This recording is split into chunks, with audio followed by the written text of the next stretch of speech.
Hey everybody, this is a piece from the Ideas of Leon Trotsky, Hillel, Ticktin, edited by Hillel, Ticktin, and Michael Cox. This piece is titled "The Left Opposition Divided: The Trotsky-Serge Serge Disputes" by Susan Weissman. Footnote: This is a revised and extended version of the introduction to Part 4 of D. Cotterill's edited volume, The Serge Trotsky Papers, published in London, 1994.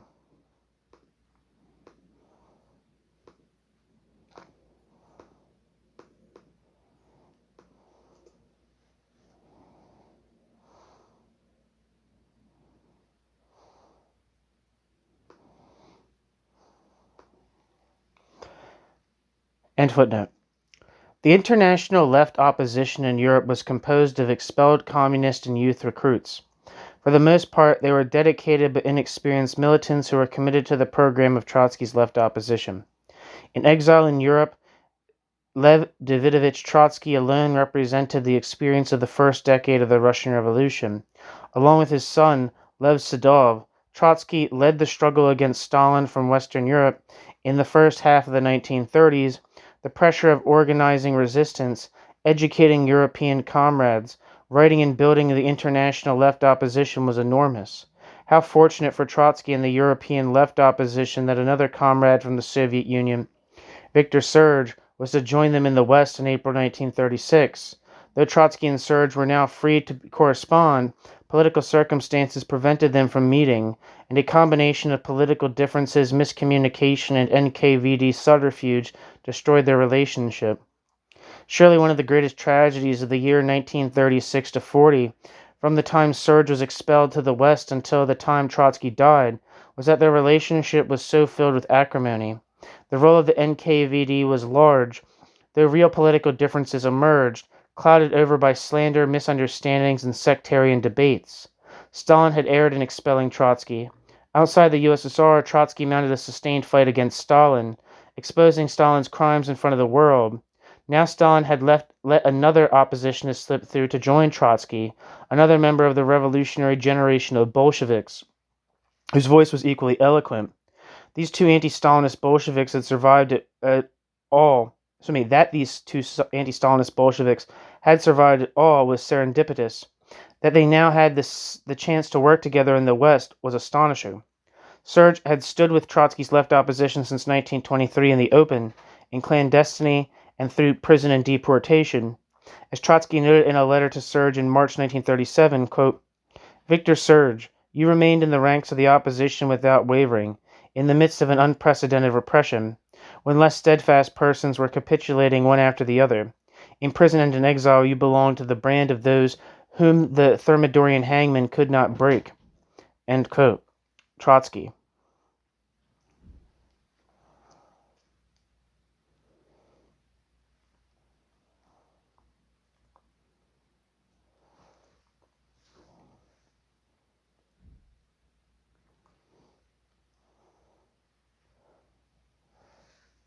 I'm going to see if this... Okay.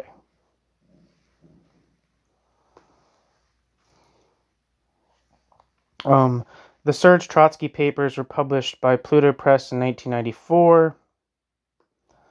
The description says, at a time when the orthodox Leninist regimes of Eastern Europe are in crisis, Serge and Trotsky both stand as non-orthodox revolutionaries whose message will now emerge from undeserved obscurity. The Serge Trotsky papers presents hitherto unpublished material from the Trotsky Archive at Harvard and the Serge Archive in Mexico. I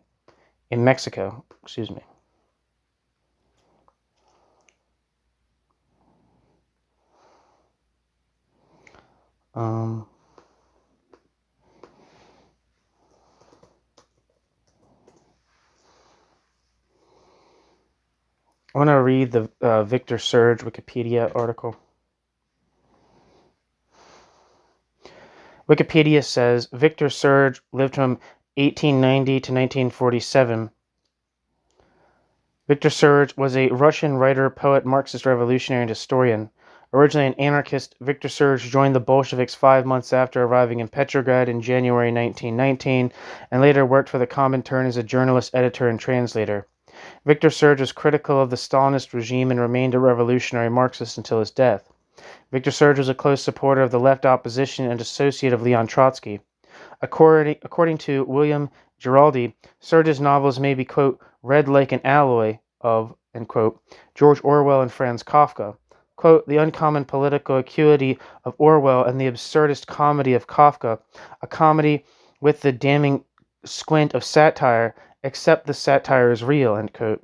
In his studies of Serge, Richard Greenman describes Serge as a modernist writer influenced by James Joyce, André Belly, and Freud. Greenman also believed that Serge, although writing in French, continued the experiments of such Russian Soviet writers as Isaac Babel, Osip Mandelstam, and Boris Pilniak, and poets Vladimir Mayakovsky and Sergei Yesenin. He is remembered as the author of novels and other prose works, memoirs, e.g., Memoirs of a Revolutionary, and poetry. Among Serge's novels chronicling the lives of Soviet people and revolutionaries and of the first half of the 20th century, the best known is the book The Case of Comrade Tuleyev. Nicholas Lazard calls the novel, quote, of the great 20th century Russian novels, end quote, that follows the tradition of, quote, Gogolian absurdity, end quote. Serge was born in Belgium to Russian revolutionaries in exile. Serge had little formal schooling and left home in his teens. Serge lived in a French mining village, worked as a typesetter, and went to Paris. While in Paris, he became an anarchist and editor of one of the movement's newspapers. During that time, he was caught up in the trial of the Benoît gang with his then-wife, Rirette Maitre-Jean, and others. Some of the accused were executed. The women were acquitted, and Serge was sentenced to 5 years imprisonment for refusing to testify. He was 22 years old at the time of his sentencing and was released in 1917. In 1919, Serge arrived in revolutionary Russia during the civil war between the Red Revolutionary and White Counter-Revolutionary armies. While concerned that the Bolsheviks were repressing opposition to their left, Serge later wrote, quote, even if there was only one chance in 100 for the regeneration of the revolution and its workers' democracy, that chance had to be taken, end quote. Serge was arrested in 1928, shortly after Leon Trotsky, with whom he had sometimes associated, and confined to Leningrad until 1933, a time in which his second wife, Lyoba Rusakov, began to suffer from mental illness. Following the international pressure of the USSR over its treatment of writers and other cultural figures in the Moscow trials, Serge was expelled from the USSR in 1936 and left for Belgium and France, where Serge returned to Paris. Rusakov came with him, as did their son Vladi, but Rusakov was institutionalized in 1937 following the move to Paris. Serge met the Italian-born archaeologist Laurette Sejourne. Upon the German invasion of France in 1941, Serge decided to leave Europe, seeking passage to the United States, where he could not obtain a visa. He accepted passage for Mexico despite having heard of Trotsky's recent assassination there. Serge took an ocean liner for Mexico, sharing a passage with Claude Lévi-Strauss and André Breton, Sejourne joining him in 1942. They married that year, but in Mexico, Serge was beset with fear of arrest or assassination and struggled to work. Serge died in 1947 and was buried in Mexico City. His works available in English include The Long Dusk, published in 1946, The Case of Comrade Tuleyev, 1967, The Birth of Our Power, 1967, Men in Prison, 1969, Conquered City, 1932, Midnight in the Century, 1939, Unforgiving Years, 1971, and the edited volume, Last Times. And his poems include one titled Resistance, which was translated to English in 1989.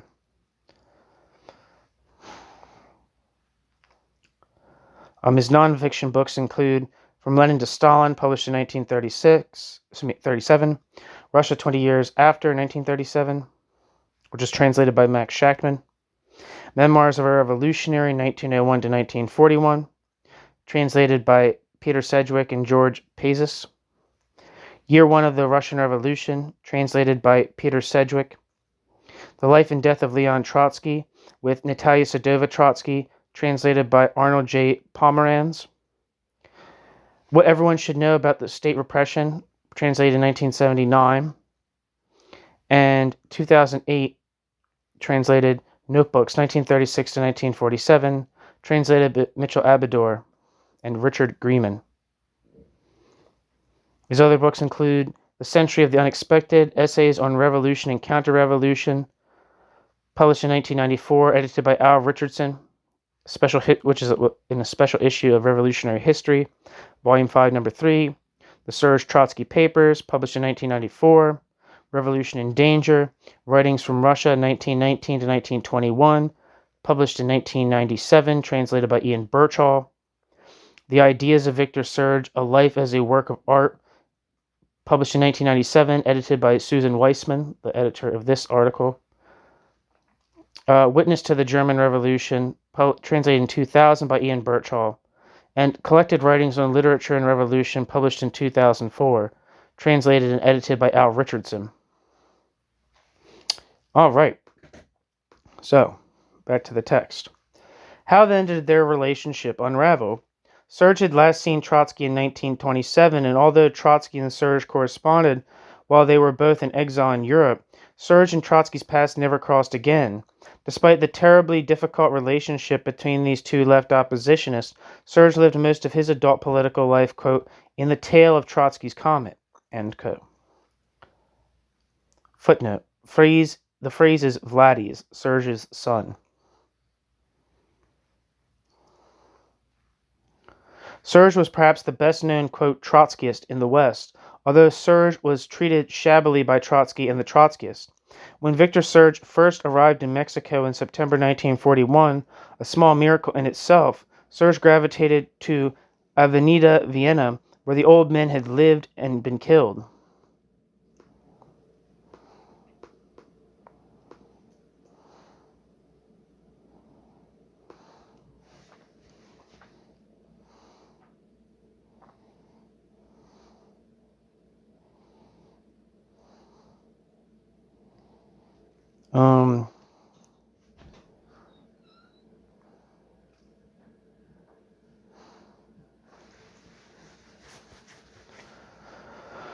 The Leon Trotsky House Museum, this is according to Wikipedia, is a museum honoring Leon Trotsky and an organization that works to promote political asylum located in the Coyoacan neighborhood in Mexico City.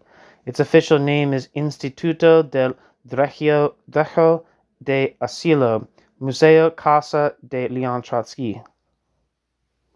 The center of the complex is the house where Trotsky and his second wife, Natalia Sedova, lived from April 1939 to August 1940, and where Trotsky was murdered. The house has been kept as it was at the time, especially the study in which Ramon Mercader killed Trotsky with an ice axe in the back of the head. Around the house is a garden and high walls with watchtowers. A former handball court to the rear of the actual house has been modified and incorporated into a library, contemporary gallery, permanent display, offices, and auditorium. It now serves as the main entrance to the Museum of Rio Churubusco 410, or 40. The property was declared a historical monument by presidential decree in 1982, and the complex was turned into the current museum and asylum institution in 1990, on the 50th anniversary of the assassination.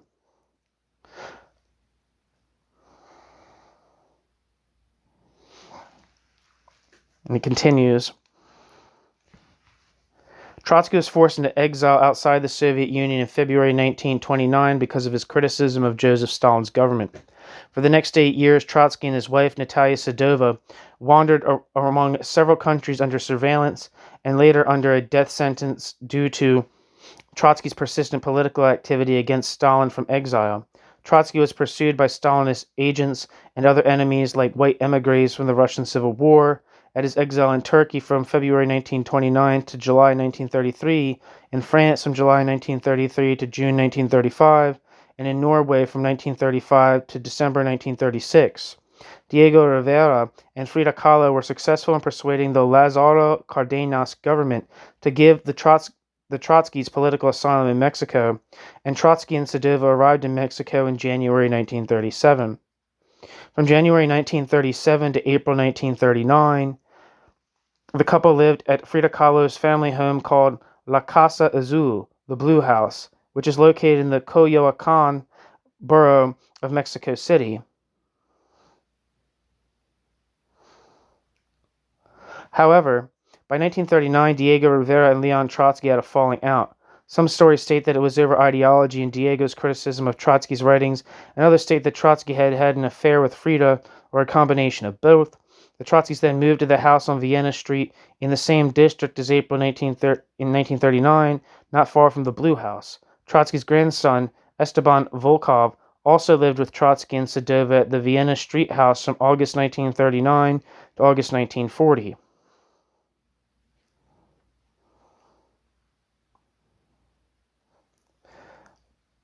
While Mexico had an active communist movement at that time, like elsewhere, it was divided between those who supported Stalin and those who opposed Stalin. On the 24th of May, 1940, a failed attempt on Trotsky's life was led by NKVD agent Isaac Grigulevich and Mexican painter David Alfaro Siqueiros. The group were disguised as police officers and managed to overpower guards, set up machine guns in the house's inner courtyard, and began firing at the various rooms of the small house. Those inside survived by hiding under bedroom furniture. Trotsky's grandson was wounded in the foot. Robert Sheldon Hart, a young assistant and bodyguard of Trotsky, was abducted and later murdered, but the other guards defeated the attackers. This attack prompted the building of the walls that surrounded the property and the building of guard towers, which gives the property a fortress-like appearance. The next attempt on Trotsky's life on the 20th of August 1940 was successful. A Spanish Stalin supporter by the name of Ramon Mercader, under the name of Jackson Mornard, and with a Canadian passport, had become a lover of Trotsky's personal secretary, who was a Soviet agent. As such, he gained the household's trust and was permitted on the premises. On that day, Mercader asked Trotsky to look over something he had written, and as Trotsky read the work, Mercader removed an alpine climbing axe from his coat and struck Trotsky in the back of the skull. The blow to Trotsky's head was bungled and failed to kill Trotsky instantly as Mercader had intended. Witnesses stated that Trotsky spat on Mercader and began struggling fiercely with him, which resulted in Mercader's hand being broken. Hearing the commotion, Trotsky's bodyguards burst in the room and nearly killed Mercader, but Trotsky stopped them, laboriously stating that the assassin should be made to answer questions. Trotsky was taken to a hospital, operated on, and survived for more than a day before he died on the 21st of August 1940 as a result of loss of blood and shock. Mercader was arrested by Mexican police, convicted of murder, and spent 20 years in a Mexican prison. When Mercader was released in 1960, Mercader reportedly fled to Prague, then Moscow, where he received the Order of Lenin. According to some later reports, he would die of cancer in Havana. The room in which Trotsky was killed remains exactly as it was at that moment, including the papers and books in their exact positions. The current museum was created on the 20th of August 1990 to commemorate the 50th anniversary of the assassination, along with the Instituto del Derecho de Asilo y las Libertades Públicas, Institute for the Right of Asylum and Public Liberties. The latter was created to help other political dissidents seeking asylum in Mexico, but was consolidated with the museum in 1966. The official name of the organization is now the Instituto del Derecho de Asilo, Museo Casa de Leon Trotsky. The museum receives an average of 17,000 foreign visitors each year, along with 50,000 students from visits organized by the Secretariat of Public Education. The museum is supported only by ticket sales and donations. There is occasional support by the city government, such as the renovation of the guard tower. There is also a gift shop and cafe, and it is open Tuesday through Sunday, 10 a.m. to 5 p.m. The museum consists of the house that Trotsky lived in, the garden area and the outer walls with guard facilities located in a quiet residential neighborhood next to an arroyo that ran parallel to the Churubusco River. La Jornada newspaper called the atmosphere of the place, quote, real, tense, not with abundance, and not always happy, end quote. The complex was declared a historic monument in 1982. The house is small and common for a dwelling built in the early 20th century in the area. One notable exception is a tower topped by a bronze eagle of the type that Venustiano Carranza used during the Mexican Revolution. It is claimed that it was built for Carranza to the house's former owner. Built from Carranza was a gift from Carranza to the house's former owner as a Mr. Turati. Bullet holes from the Siqueiros attack are still on the outer walls. The interior of the house has been kept as it was when Trotsky lived there. The kitchen has its pots and pans. Shoes are lined alongside beds, with floors and beds covered by Mexican textiles. There are some bullet holes in the interior as well. The center of the house is Trotsky's study, where everything from his glasses to papers to books and more are left exactly as they were when Trotsky was attacked. The rest of the complex space is taken up by the garden area, which is still maintained with tropical flowers and other plants, such as rare cacti, which Trotsky collected. There are photos in the Museum of Trotsky collecting cacti in the Mexican countryside and tending the garden, along with the rabbits and chickens which were in the hutches and coops that still existed. The center of the garden contains a stone stele designed by Juan O'Gorman, which contains Trotsky's ashes along with those of his wife. Above the stele is a flagpole with the Soviet flag. Along the outer high walls and watchtowers are guard houses and other facilities that have been turned into exhibit halls and other facilities associated with the museum. These rooms display photographs, newspapers, more personal effects of Trotsky, and more. As a museum, some other buildings were added along the walls, which contain photos from Trotsky's lifetime, biographical notes in Spanish, and memorabilia such as Trotsky's trademark small round glasses. The guards' houses contains a permanent photographic collection containing images of Trotsky's family, his participation in the Bolshevik Revolution, and his family tree. In what were once guest quarters at the end of the garden hang dozens of black and white photos of Trotsky and Natalia, accompanied by celebrity friends such as Diego Rivera and Frida Kahlo. The permanent exhibit hall contains a, quote, photographic collection that shows Trotsky's family, his participation in the Bolshevik Revolution, and his family's genealogical tree, end quote, as well as personal items and displays of contextual historical information.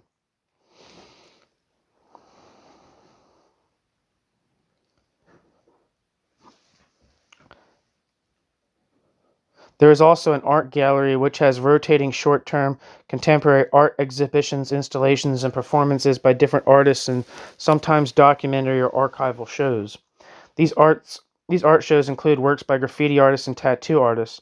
Events have been attended by officials from the city's public security agency, the borough of Coyoacán, technical schools, and even the Cuban embassy. The auditorium seats 80, and the Rafael Galvan Library has a collection of over 6,000 volumes, mostly on the social sciences, economics, and politics. Sorry, I wanted to look that up.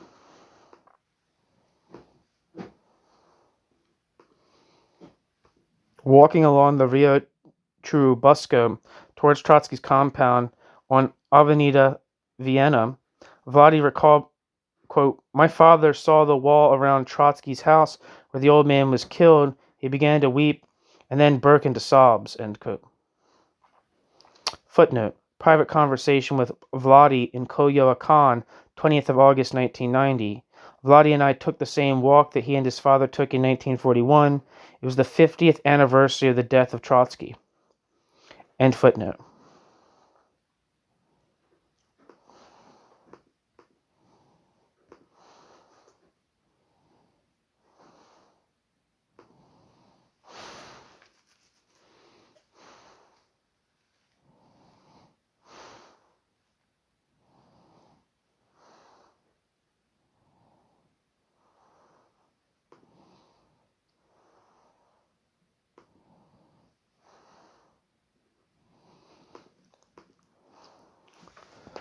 End footnote. Political differences developed between Trotsky and Serge over their assessment of the then current situation.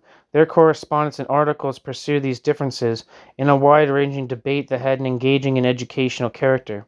The discussion covered the character of the POUM in Spain, the Popular Front in France, the renewed debate over the suppression of the Kronstadt Revolt of 1921, and the Fourth International.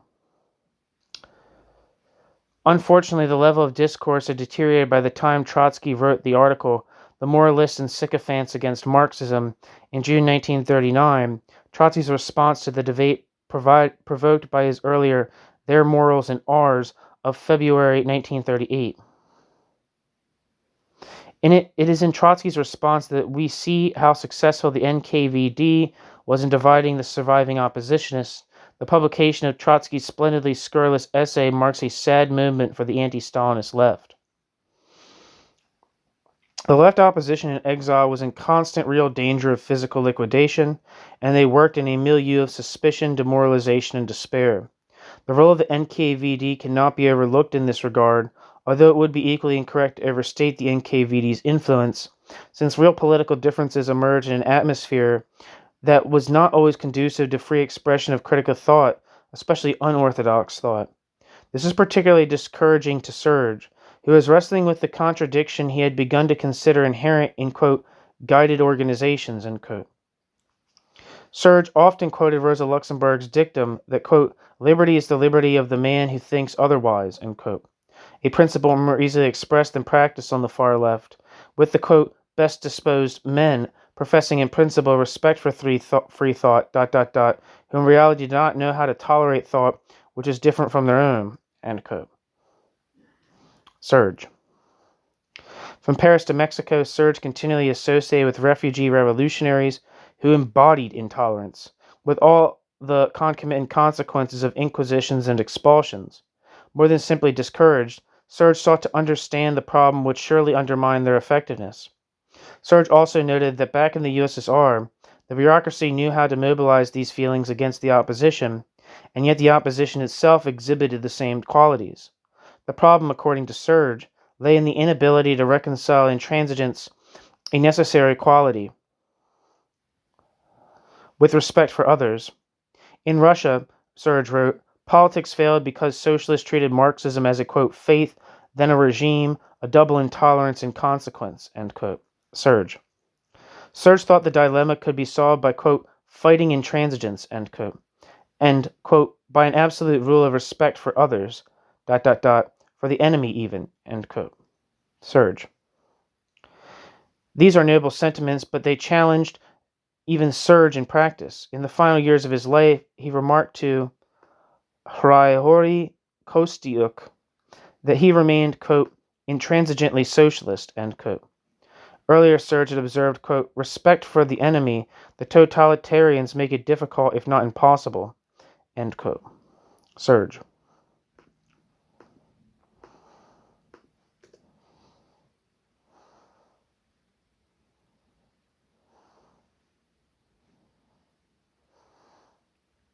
I'm not seeing anything for this Hryhorij Kostyuk, who lived from 1902 to 2002, and wrote a book called Stalinist Rule in the Ukraine, a study of the decade of mass terror 1929 to 1939.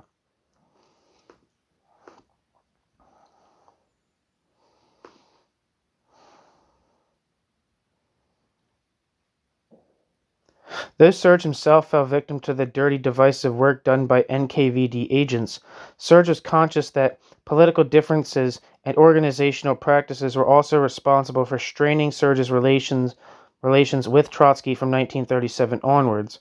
Serge and Trotsky began to disagree with each other in late 1936, and this grew to a practical rupture in 1939. While Kronstadt and Serge's support of the POUM were the public issues of contention, what angered Trotsky most was Serge's attitude to the Fourth International. Trotsky very much wanted to have Serge as a close political ally. Trotsky saw his mission, once the Great Purge was underway and the Stalinists were strangling the revolution in Spain, as the creation of a new international, a revolutionary pole of attraction for workers the world over who rejected both Stalinism and social democracy. He devoted most of his energy to the Fourth International. Victor Serge, another exiled Russian left oppositionist with intellectual standing in Europe, would be an asset to Trotsky's effort. Trotsky sent Serge a draft adopted by the Conference for the Fourth International that was held in July 1936, entitled The New Revolutionary Upsurge and the Tasks of the Fourth International. Serge responded to Trotsky in an article titled A New Revolutionary Upturn? Serge disagreed with Trotsky's assessment of the readiness of the workers in Europe for revolutionary struggle. Serge said the workers were just, quote, awakening out of a long period of depression, end quote, which was a product of 10 years of exhaustion brought on by the First World War and the post-war defeats. This was no minor difference. The different perceptions of the nature of the conjuncture led to a different attitude toward the Popular Front. Serge saw the Popular Front as a, quote, useful transitional form, end quote. And Serge's slogan was to, quote, transform the Popular Front from an instrument of class collaboration into an instrument of class struggle, which obviously implied a split with ... bourgeois-dominated elements, and the regrouping of the working class forces around a revolutionary program which can assure them of the support of the middle classes, end quote. Serge, from a piece titled Observations on the Theses of the July Conference of the Fourth International. Trotsky sent A.J. Must, a minister whose American Workers' Party fused with the Communist League to form the American section of the Fourth International, the Socialist Workers' Party, to Brussels in July 1936 to co-opt Serge. I'm going to look up A.J. Must.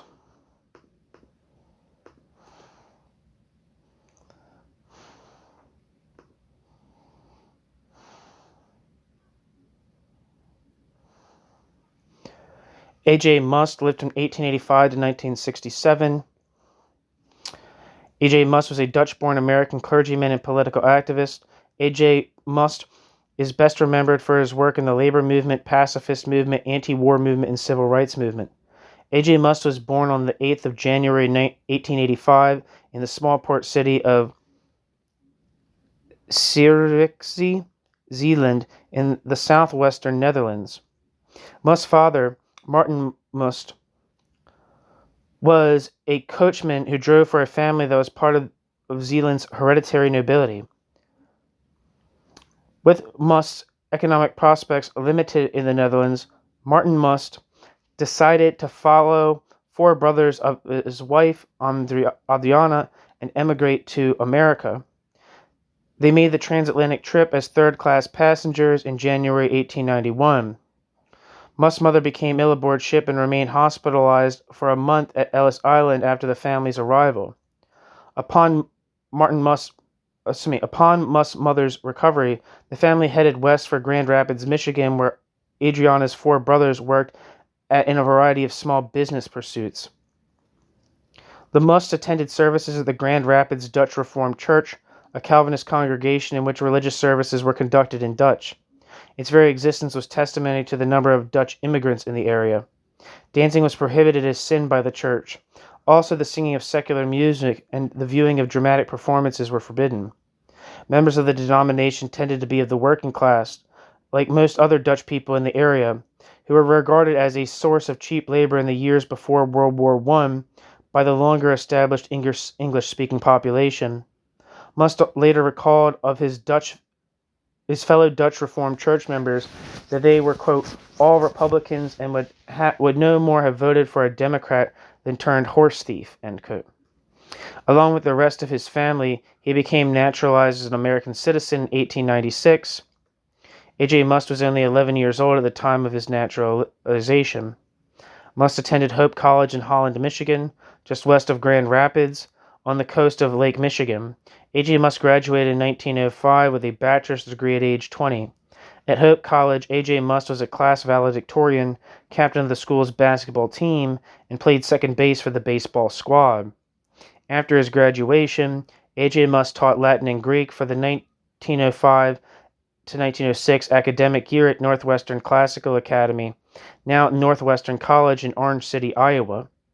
In the fall of 1906, Must went east to New Brunswick, New Jersey, to attend the Theological Seminary of the Dutch Reformed Church, now the New Brunswick Theological Seminary. While there, Must took courses in philosophy at New York University and Columbia University. attended lectures by William James and met John Dewey, who became a personal friend of A.J. Must. While A.J. Must remained in training to become a minister of the Reformed Church, Must seems to have begun to question the Church's fundamental principles at that time. A.J. Must graduated in June 1909 and married his sweetheart from his Hope College days, Anna Huitzenga. Must then was appointed pastor of the Fort Washington Collegiate Church in the Washington Heights neighborhood of Manhattan, New York City. In his spare time, Must used his new parish's proximity to the theologically liberal Union Theological Seminary to take additional courses there. He ultimately received a Bachelor of Divinity from Union, graduating magna cum laude. Must was influenced in the prevalent theology of the social gospel and began reading the ideas of various radical thinkers of the day. Must voted for socialist candidate Eugene V. Debs for U.S. President in 1912. Must would later state that he never again voted for a Republican or a Democrat for a major national or state office. Must remained as pastor of the Fort Washington Collegiate Church on Washington Heights until 1914, when Must became increasingly uncomfortable with the Reformed Church and left the Reformed Church. Thereafter, A.J. Must became an independent Congregationalist minister and accepted a pastorate at the Central Congregational Church of Newtonville, Massachusetts, in February 1915. A committed pacifist, Must join the Fellowship of Reconciliation shortly after its foundation in 1916. Must participated in a peace demonstration late in the summer of 1916, with U.S. entry into the First World War looming and some parishioners withdrawing from his congregation. Pressure began to build further over Must's pacifist views in April 1917, when the United States formally declared war on the German and Austro-Hungarian empires. After taking 2 months of vacation leave in the summer of 1917, he decided that the time had come to leave. In December 1917, A.J. Must formally resigned his pastorate position. After his resignation, A.J. Must did volunteer work for Boston chapter of the New Civil Liberties Bureau, a legal aid organization that defended both political and pacifist war resistors. Later in 1918, A.J. Must moved to Providence, Rhode Island, where A.J. Must was enrolled as a Religious Society of Friends Quaker minister. A.J. Must received the use of a home and money for expenses in exchange for pastoral services. An array of political publications was kept in a large room in the basement of the Providence Meeting House, and each Saturday pacifist radicals and an eclectic mix of individuals gathered there to discuss issues of concern. Must became involved in trade union activity in 1919, when he took an active part as a leader of a 16-week-long textile strike in Lawrence, Massachusetts. Workers in the mills worked an average of 54 hours a week, at an average rate of just over 20 cents per hour, and were threatened with a loss of income by an uncompensated cut of working hours. A demand grew among the mill workers for 54 hours of pay for the new working week of 48 hours. However, as most workers were new immigrants who spoke English poorly or not at all, they were without effective leadership to express their demands. When dissident workers walked off the job in February 1919, only to be met by police truncheons on the picket line, Must and two friends, also ministers, became involved. He spoke to assembled workers, assured them that he would lend whatever help he could in raising money for the relief of strikers and their families, and was soon invited to become executive secretary of the ad hoc strike committee that had been established by the still unorganized workers. A.J. Must became the spokesman for some 30,000 striking workers from more than 20 countries. A.J. Must himself pulled from the picket line as a strike leader, isolated and clubbed by police. A.J. Must was eventually deposited into a wagon and hauled to jail when he could no longer stand.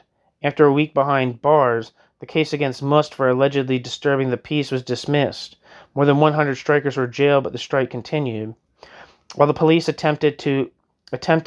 anticipated more violence and even placed machine guns at critical points along Lawrence's principal streets, Must and the strike committee chose nonviolence. He advised the striking textile workers to, quote, smile as we pass the machine guns and police, end quote. Despite the efforts of agent provocateurs, the strike remained peaceful. The strike was eventually settled after 16 weeks, after both sides neared exhaustion and became willing to compromise. The ultimate agreement called for a shortened working week, a 12% hike in hourly and piecework wages, and the recognition of shop grievance committees in all departments.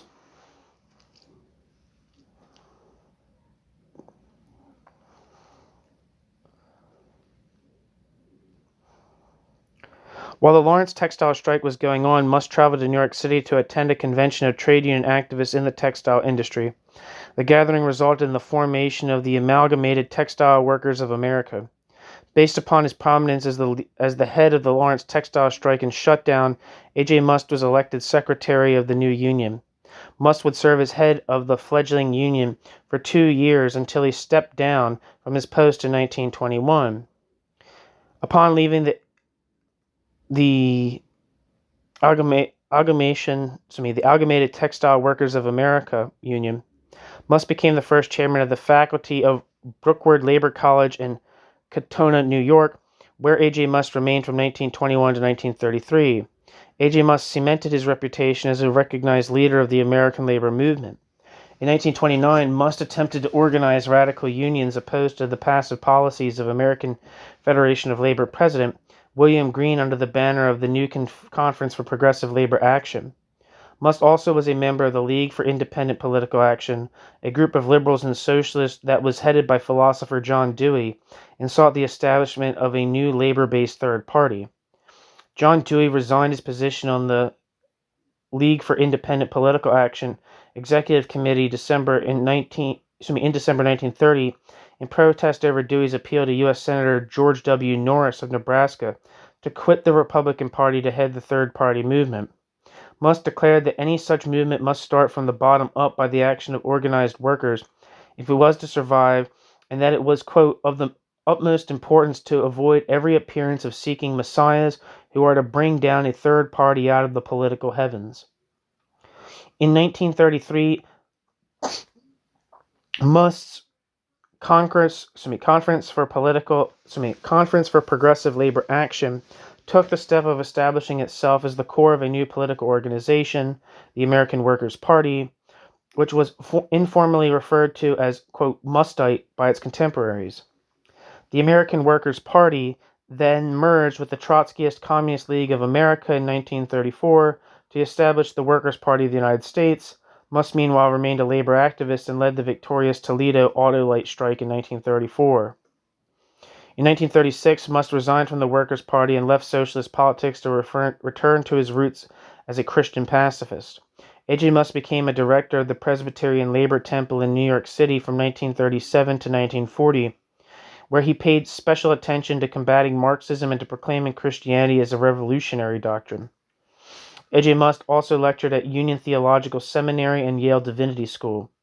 From 1940 to 1953, A.J. Must was the executive director of the Fellowship of Reconciliation, an influential Protestant pacifist organization where he did anti-war work, advocated nonviolence with the Protestant ecumenical movement, and helped to mentor a number of future leaders of the civil rights movement, including Bayard Rustin. Rustin, a close advisor of Martin Luther King Jr., later claimed that he never made a difficult decision without talking about it first with Must. Must supported the presidential candidates Debs and Robert M. La Follette Sr., and also had close friendships with Dewey and socialist leader Norman Thomas. Must's support for civil liberties led Must to oppose McCarthyism during the Cold War. That led to accusations of communism, although Must's writings after 1936 are deeply critical of communism. In 1951, to protest the Cold War, A.J. Must and 48 others filed Thoreau's essay on the duty of civil disobedience instead of their 1040 forms. In 1956, A.J. Must and David Dellinger founded Liberation as a forum for the pacifist and anti-war left. A.J. Must headed a delegation of pacifist and democratic observers in the 16th National Convention of the Communist Party. A.J. Must was also on the National Committee of the War Resisters League and received its Peace Award in 1958. Always a creative activist, he led public opposition with Dorothy Day to civil defense activities in New York City during the 1950s and 1960s. At the end of his life, A.J. Must took a leadership role in the movement against the Vietnam War. According to legend, A.J. Must stood outside the White House every night during the Vietnam War, holding a candle whether or not it was raining. In fact, Must worked many days and nights during the last 2 years of his life to build a coalition of anti-war groups, including the Spring Mobilization Committee to End the War in Vietnam, which organized massive protests against the war. In 1966, Must traveled with members of the Committee for Nonviolent Action to Saigon and Hanoi. He was arrested and deported from South Vietnam but received a warm welcome in North Vietnam from its leader, Ho Chi Minh. Citation needed, end bracket. A.J. Must died the 11th of February 1967 at age 82. Norman Thomas remembered him as someone who made a, quote, remarkable effort to show that pacifism was by no means passivism, and that there could be such a thing as a nonviolent social revolution, end quote. The A.J. Must Memorial Institute was located at 339 Lafayette Street in New York City, the so-called, quote, Peace Pentagon, until sold in 2016 because it required prohibitively expensive structural repairs. The Institute provides office space for various activist groups which now reside at its new location at 168 Canal Street in Chinatown. Tenant organizations including the War Resisters League and the Socialist Party USA. During a 1969 debate with William F. Buckley, Noam Chomsky cited Must as, quote, someone who did take a very strong and I think very honorable position, end quote, on opposing World War II. Chomsky discussed Must's legacy in American Power and the New Mandarins.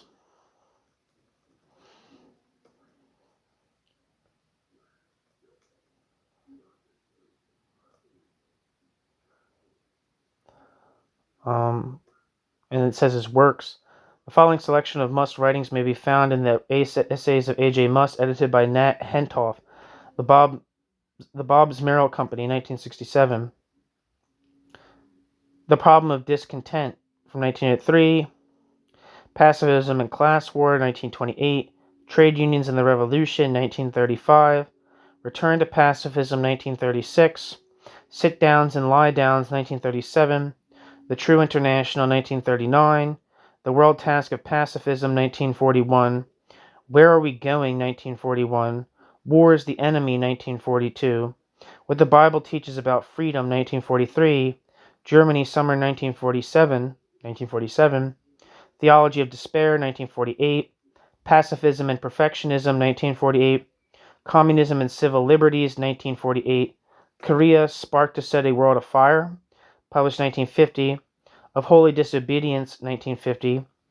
Mephistopheles and the Scientist, 1954. Getting Rid of War, 1959.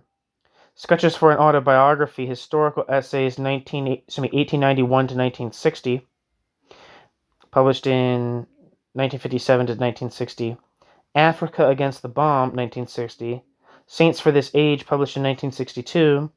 Rifle Squads or the Beloved Community, 1964. The Fall of Man, 1964. The Civil Rights Movement and the American Establishment, 1965. Statement made on the December 21st, 1965 to the Federal Grand Jury. Crisis in the World and the Peace Movement, 1965. Who Has the Spiritual Atom Bomb, published in 1965. The Movement to Stop the Vietnam War, published in 1966. Must is played by Bill Irwin in the 2023 biopic film Rustin. Sorry, I know that wasn't actually particularly relevant to this piece, but I wanted to look up A.J. Must anyway, and now hopefully it in some way gives us a richer picture of Trotsky's, the history of Trotskyism in the United States and elsewhere. Trotsky sent A.J. Must, a minister whose American Workers' Party fused with the Communist League to form the American section of the Fourth International, the Socialist Workers' Party, to Brussels in late July 1936 to co-opt Serge. Serge accepted. Footnote. See Victor Serge's My Break with Trotsky, published in Carnets. End footnote. After discussing with Must, Serge wrote a letter to Trotsky on the 27th of July 1936 in which Serge put forward his ideas on how the organization could reach and recruit as many people as possible. Serge envisioned a broad revolutionary party with a truly professional and quality press that encouraged open debate in a fraternal style. Serge emphasized that the organization be non-sectarian, though ideologically firm, and that the question of the, quote, nature of the Soviet state and of the defense of the USSR, matters on which enormous confusion reigns among the rank and file, end quote, be left open, since it was an important educational concern, but not one of principle. Trotsky replied to Serge on the 30th of July 1936, stating that he couldn't agree. Moreover, he criticized Serge for his, quote, artistic and psychological, end quote, approach, which was insufficiently political. By mid-1937, Serge and Trotsky began to have serious disagreements. In 1938, Serge entered into a polemic over Kronstadt, which was splashed across the pages of the New International, Lutte ouvrière, La Révolution prolétarienne, and the Opposition Bulletin. The Kronstadt debate came in the wake of the Spanish Civil War and had everything to do with the role of the anarchists in the POUM. Despite assurances from Trotsky that the Fourth International had pledged themselves to struggle in sympathy with the POUM, they never did.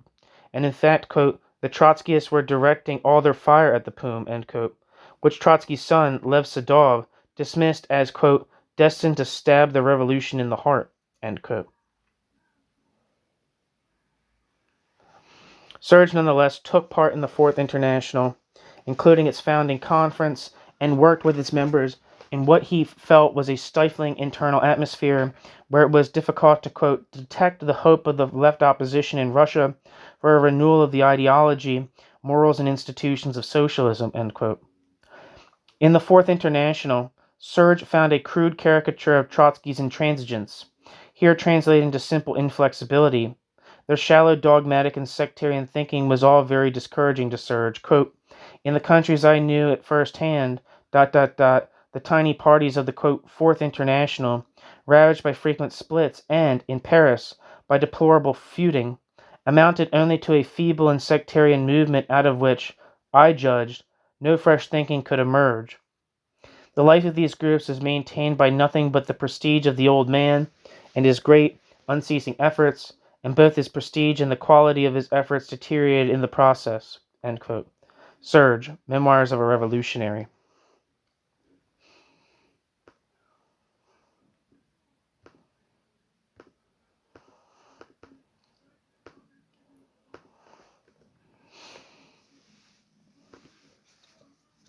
The description for Victor Serge's Memoirs of a Revolutionary, translated from French by Peter Sedgwick and George Paizis, with a foreword by Adams Hochschild, says, Victor Serge is one of the great men of the 20th century and one of its great writers too.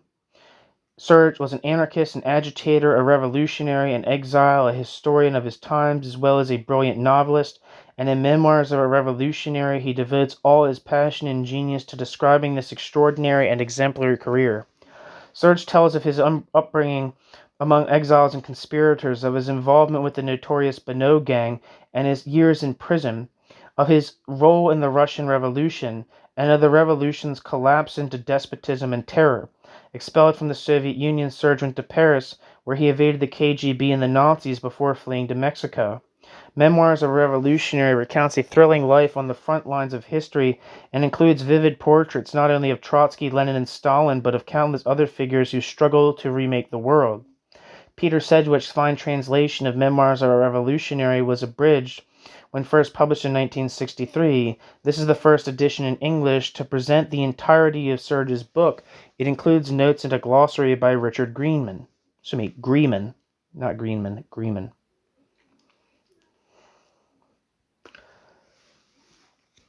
Back to the text and footnote. Furthermore, Serge came to believe that the timing was all wrong. The creation of a party of world revolution during a period of defeat, fascism, war, Soviet totalitarianism was futile, if not pretentious. Their correspondence reveals conflicting objectives. Trotsky wanted Serge to play a leading role in the Fourth International, but Serge was dubious of the project from the start.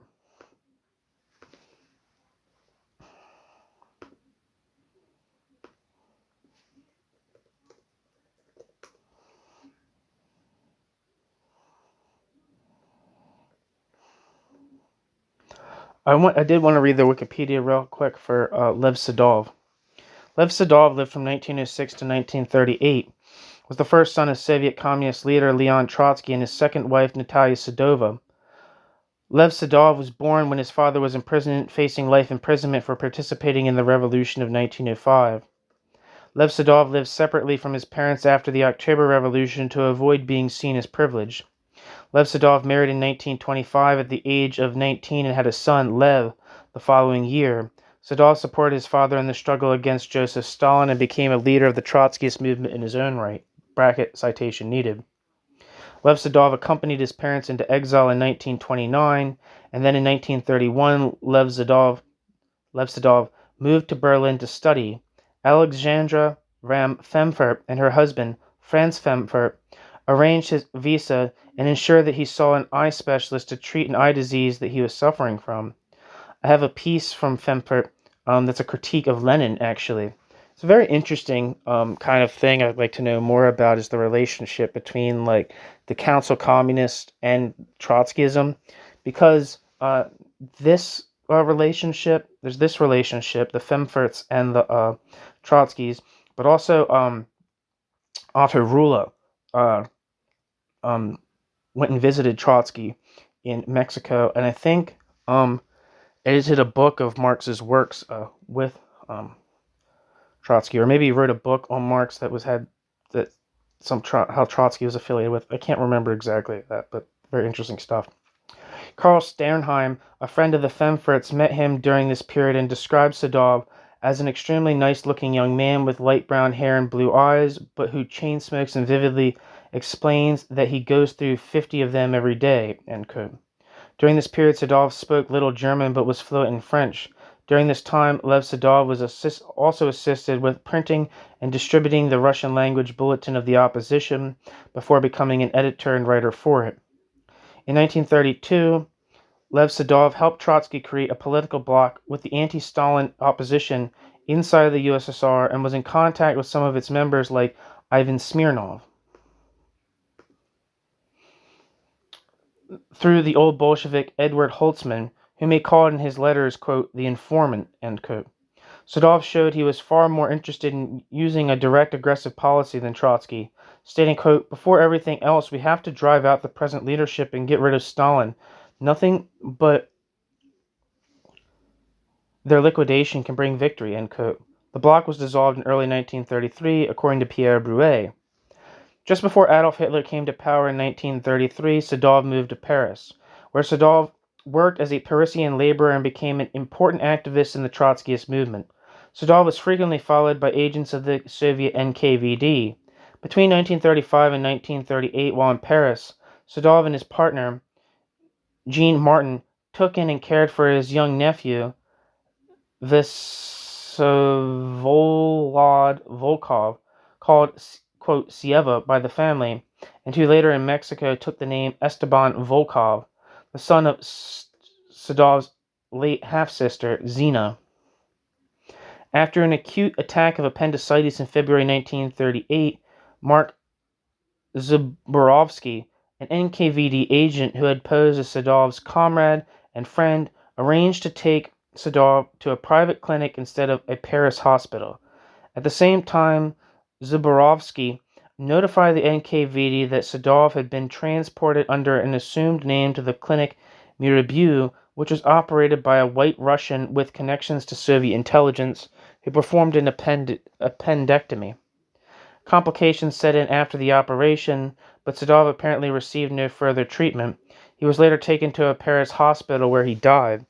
Some historians who have analyzed the matter believe Sedov was murdered by agents of Stalin, who were in Paris watching him, either while in hospital or by poisoning him, causing his condition.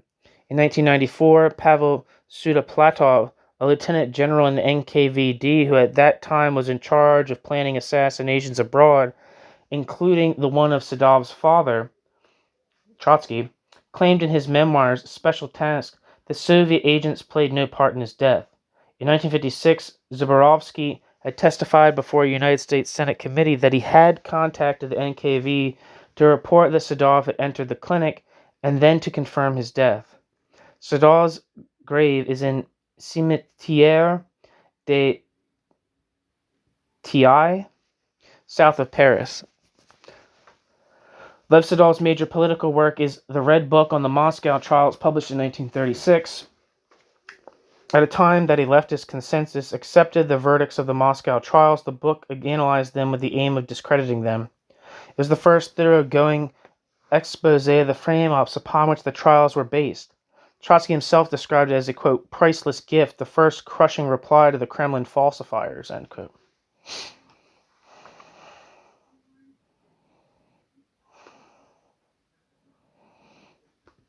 Sorry. Now back to the text. Serge was certain that a non-Stalinist federation would have better suited the New World situation. Serge was less specific than Trotsky about the actual character of the non-Stalinist organizations he hoped would come together in this federation. While Trotsky's misgivings about the non-Stalinist but non-Trotskyist left were important, Serge thought the Trotskyist left, quote, spent most of their strength and, their time in intriguing against each other and in running each other down in whole books. I reproached them bitterly for squandering their resources like this, end quote.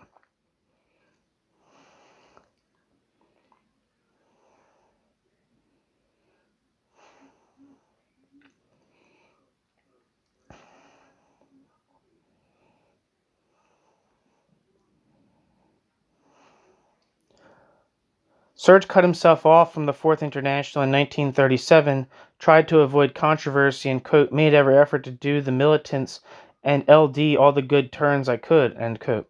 Serge. I guess those being like the commissions to start the, because I don't think the Fourth International was established until 1938. Serge did not refrain in 1938 from his polemic with Trotsky over Kronstadt and other vital issues. After all, there was an entire generation of political militants who would benefit from an airing of the issues surrounding the suppression of the Kronstadt rebels. Serge was subject to a torrent of abuse from Trotsky's pen in this same period. Even as Trotsky attacked Serge publicly, he privately wrote to him, quote, I am still ready to do everything to create conditions for collaboration, but only on one condition, if you yourself decide that you belong to the camp of the Fourth International and not to the camp of its adversaries, end quote. Trotsky to Victor Serge, April 15th, 1938.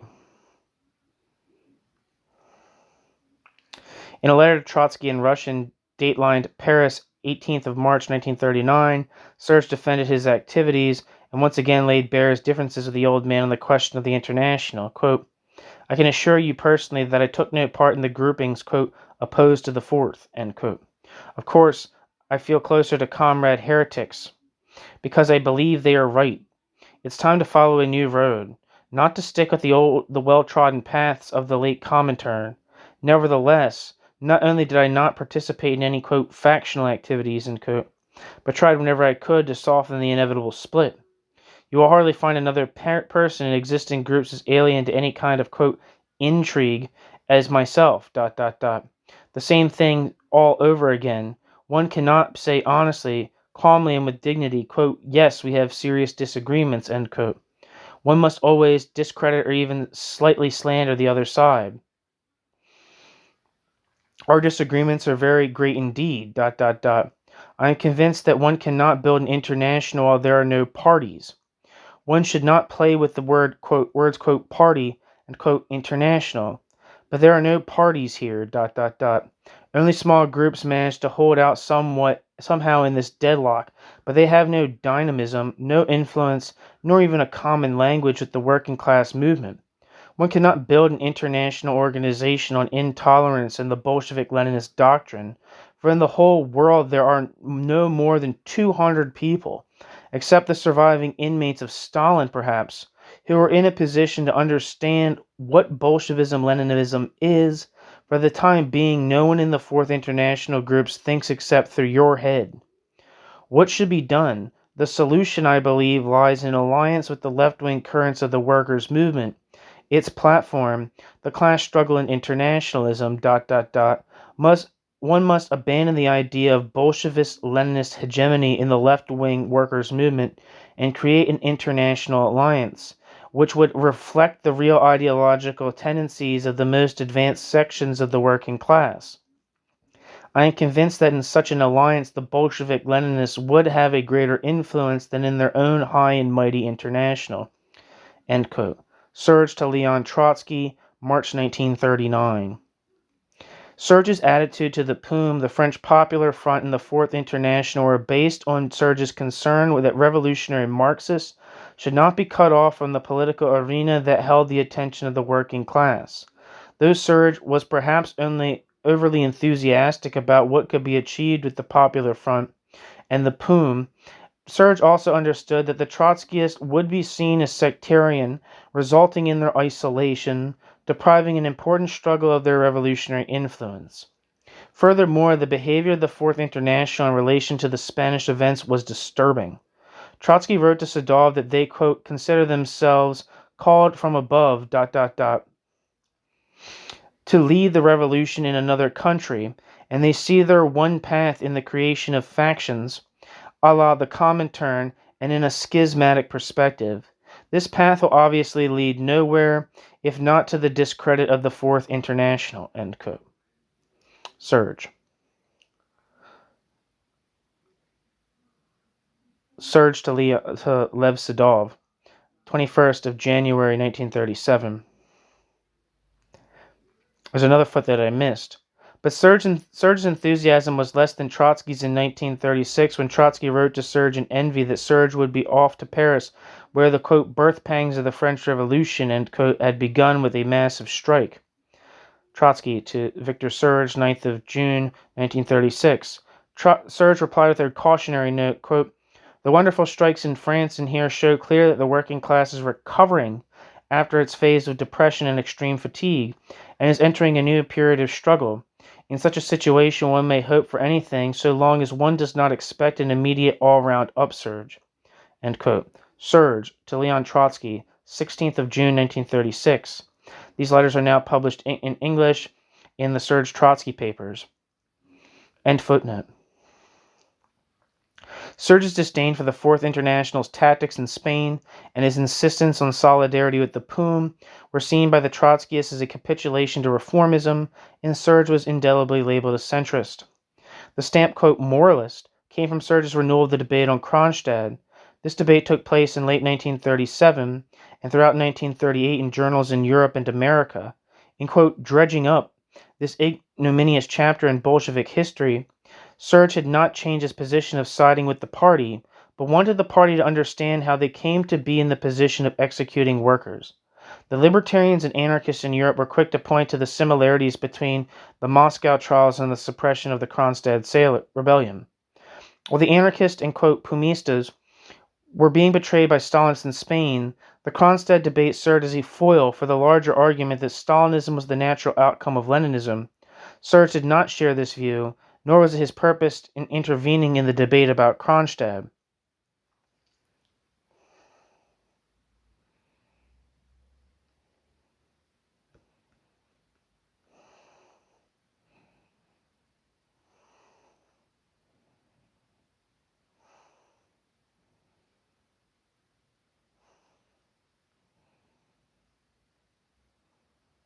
Sorry, where in the hell am I?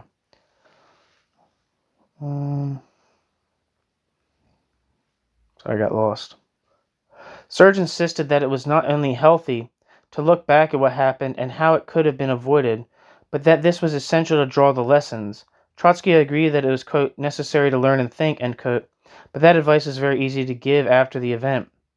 Trotsky aimed his fire at the, quote, "moralists," like Boris Suvarin and Anti-Stalinism, who were interested in the question of Trotsky's personal responsibility. Serge entered the fray in order to defend the ideals of October from those like Siliga, who, quote, "judged the revolution in the light of Stalinism alone," end quote, and who directed personal attacks, quote, "against Trotsky out of bad faith, ignorance, and sectarian spirit," end quote. Serge. Footnote. A letter and some notes. Published in New International, 1939.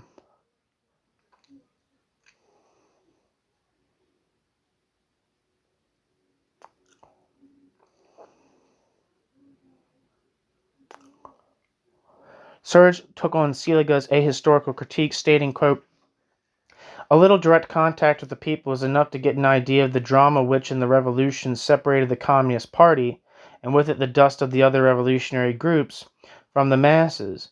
At no time did the revolutionary workers form more than a trifling percentage of the masses themselves.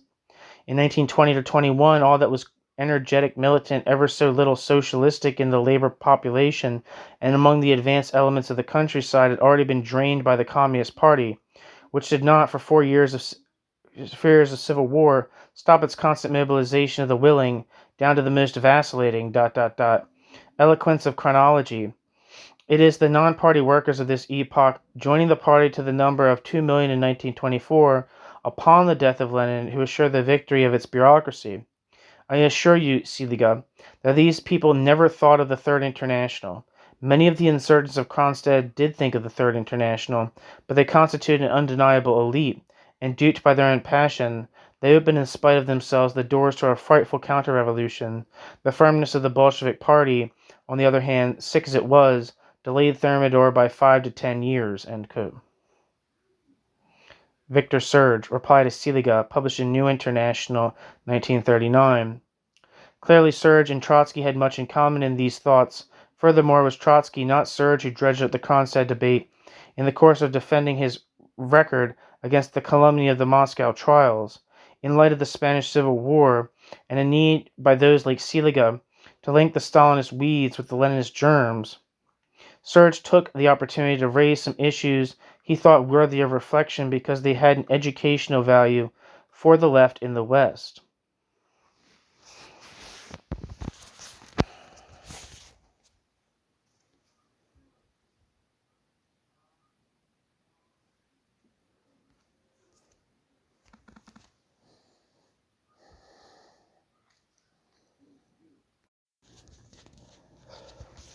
Trotsky's tone in all of his replies was one of exasperation. Trotsky seemed most angry by the debates Serge raised. On the 2nd of December 1938, Trotsky wrote a short piece that was published in January 1939 in the opposition bulletin number 73 entitled Victor Serge and the Fourth International, I think that's what it says, which stated that Serge, now a member of the centrist POUM, was an opponent of the Fourth International.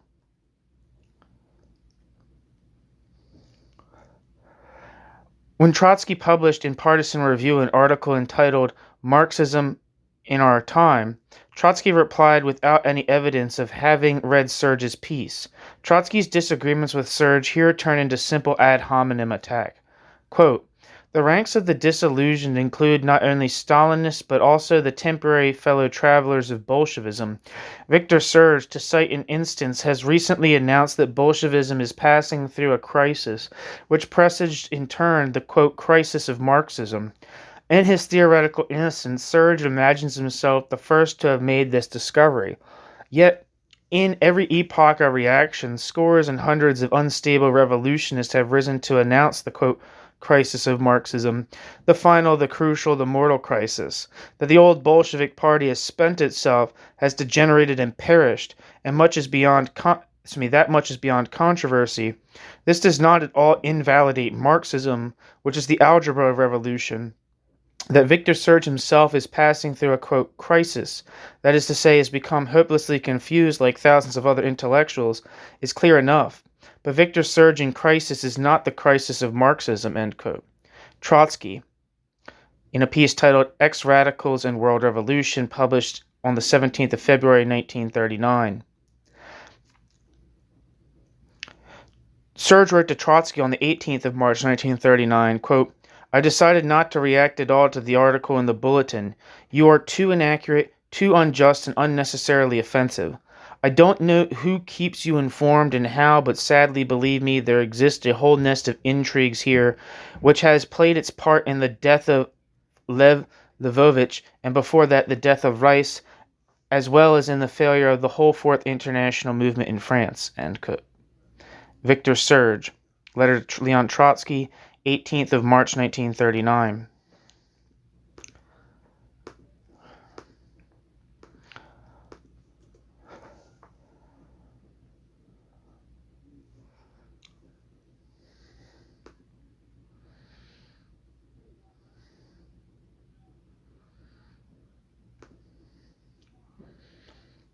I'm seeing if there's anything.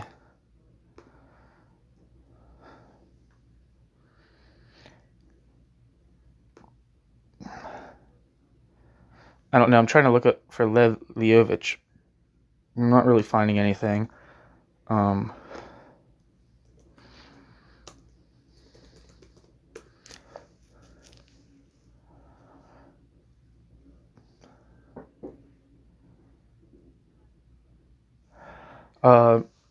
Wikipedia says Ignace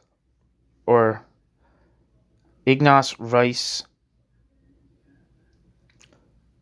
was one of the, quote, great illegals, or Soviet spies who worked in third-party countries where they were not nationals in the late 1920s and 1930s. He was known as a Nevozvrashchenik, or unreturnable.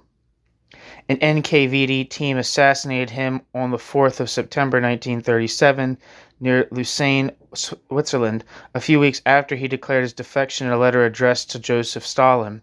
He was a lifelong friend of Walter Krivitsky. His assassination influenced the timing and methods of Whittaker Chambers' defection a few months later.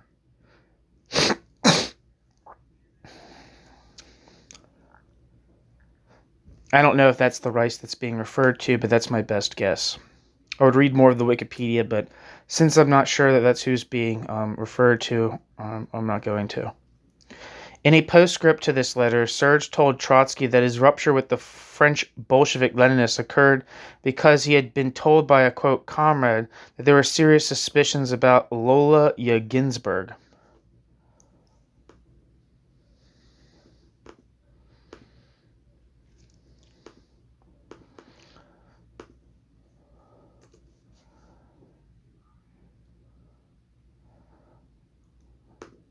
Not seeing anything. Serge thought this should be investigated and confided to Rosmer, Wollens, and Elsa Rice.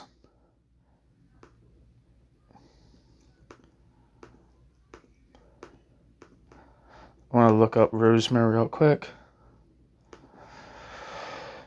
Alfred Rosmer lived from 1877 to 1964 and was an American-born French communist political activist and historian who was a leading member of the Comintern. Alfred Rosmer is best remembered as a political associate of Leon Trotsky and a memoirist. Alfred Griot was born in 1977 in Paterson, New Jersey. His father worked as a barber in the United States, returning with the family to France in 1884. Having learned English as a child, Rosmer remained fluent in the language for the rest of his life. Alfred Rosmer took the political pseudonym Rosmer from the hero of a play by Henrik Ibsen. Rosmer was a syndicalist leader before World War I, active in the Confédération Générale du Travail, the CGT, the French General Federation of Unions.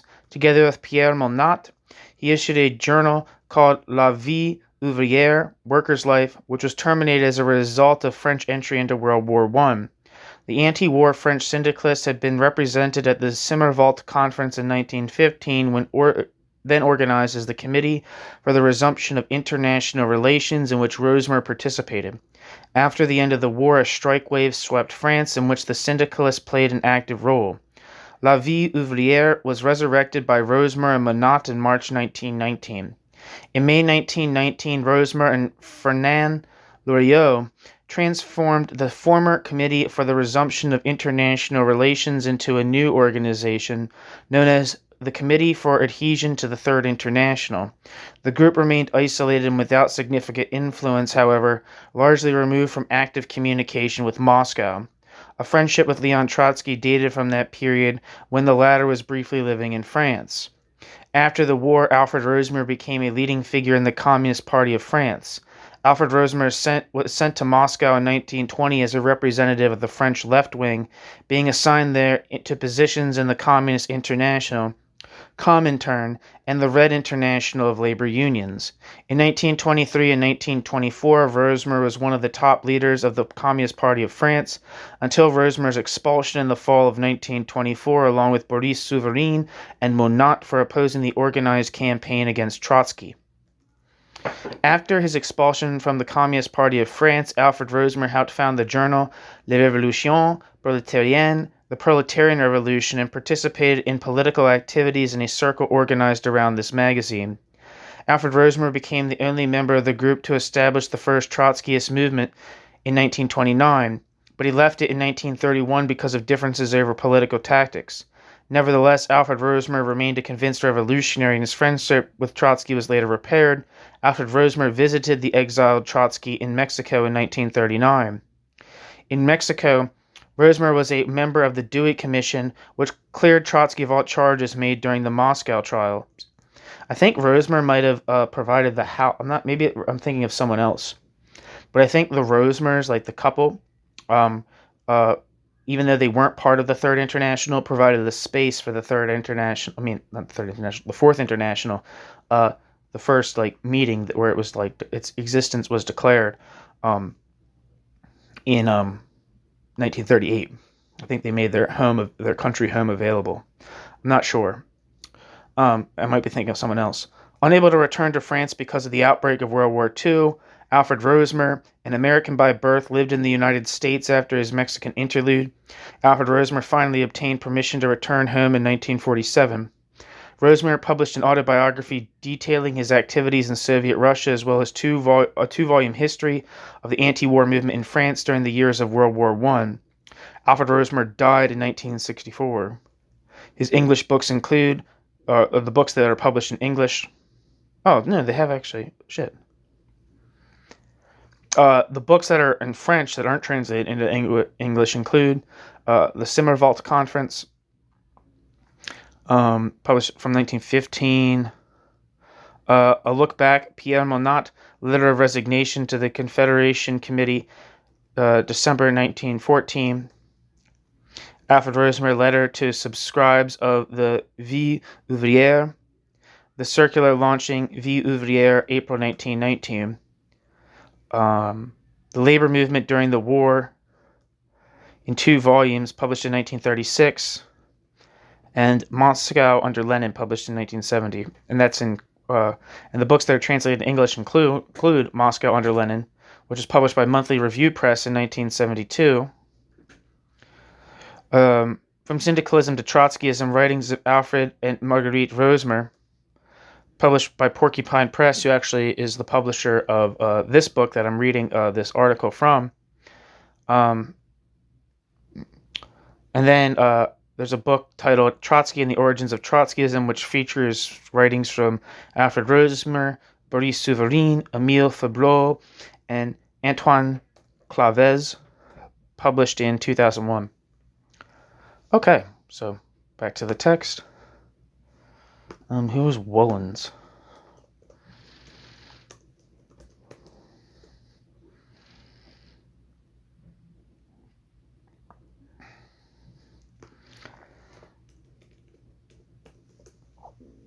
Yeah, I'm not seeing anything. For Woolens, I think I was reading the wrong Rice earlier. It's an Elsa Rice, I think.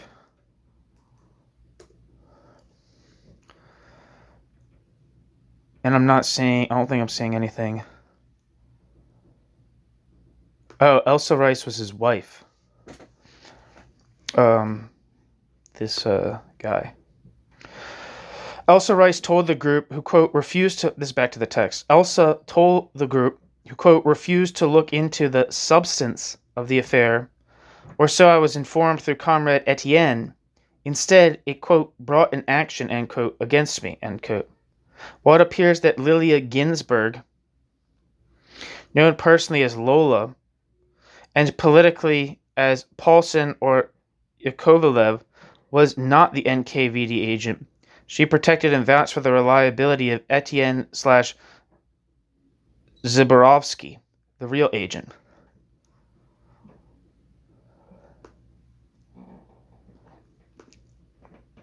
Zborovsky was apparently successful in turning Serge into a political pariah for the group.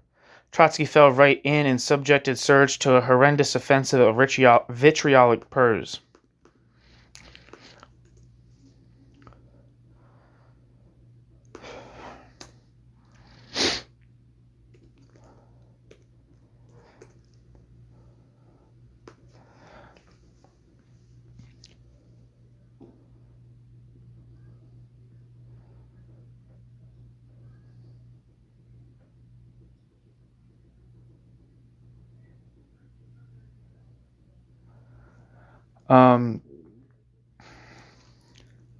Wikipedia says Mark Zborowski lived from 1908 to 1990. Was an anthropologist and an NKVD agent.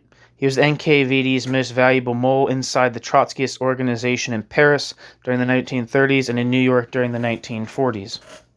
Zborowski was one of the 4 children born... I'm not going to read his whole thing.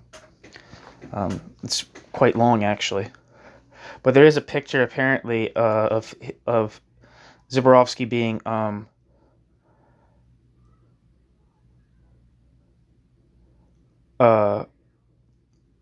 there's a picture of Mark Zborowski punching David North, who's, runs like the World Socialist website, and like the Socialist, I think it's Socialist Equality Party is David North's party, but there's a picture of, I guess David North did an investigation into the assassination of Leon Trotsky and found Mark Zborowski, and he's throwing a fist at the camera.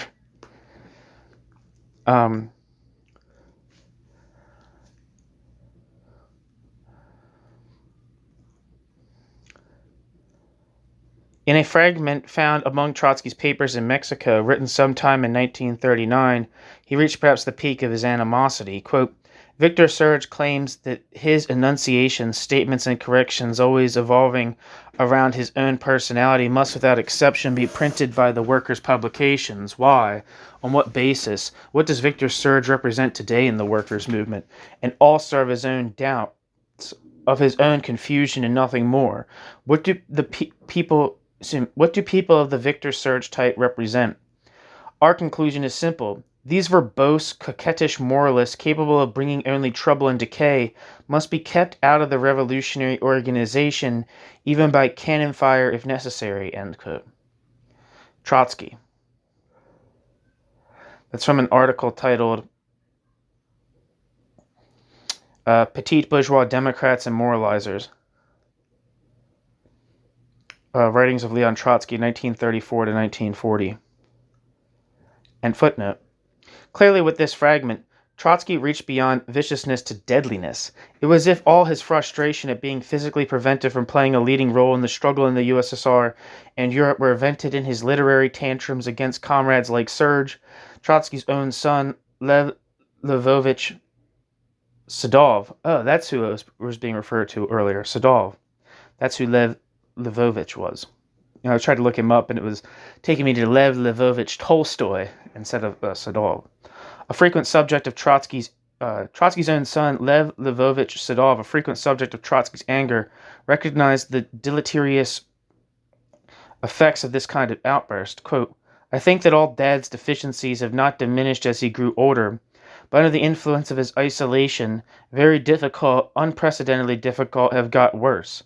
Trotsky's lack of tolerance, Trotsky's hot temper, inconsistency, even rudeness, his desire to humiliate, offend, and even destroy have increased. It is not, quote, personal, it is a method and hardly good in organization of work, end quote.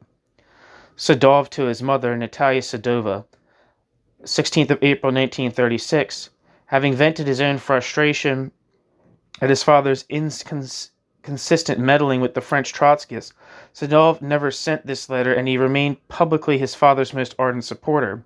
The letter was found in the Boris Nikolevsky collection at Stanford's Hoover Institution, Series 231. It was also cited by Dale Reed and Michael Jacobson in the article Trotsky's Papers at the Hoover Institution, one chapter of an archival mystery story, published in the American Historical Review, Volume 92, Number 2, April 1987. End footnote.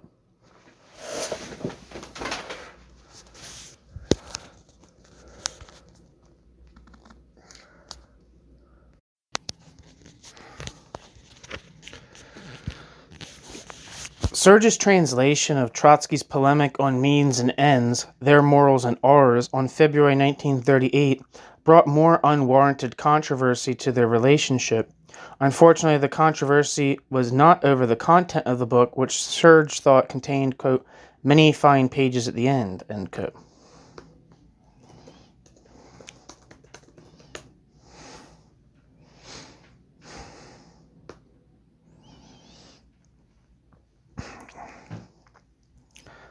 I'm going to read the Wikipedia for Their Morals and Ours.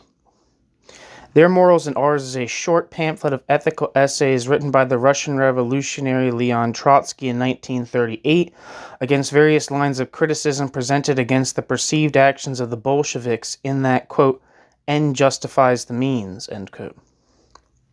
There had been an increasing disillusionment among left-wing intellectuals with the advent of Stalinism and the viability of Marxism following the Russian Revolution.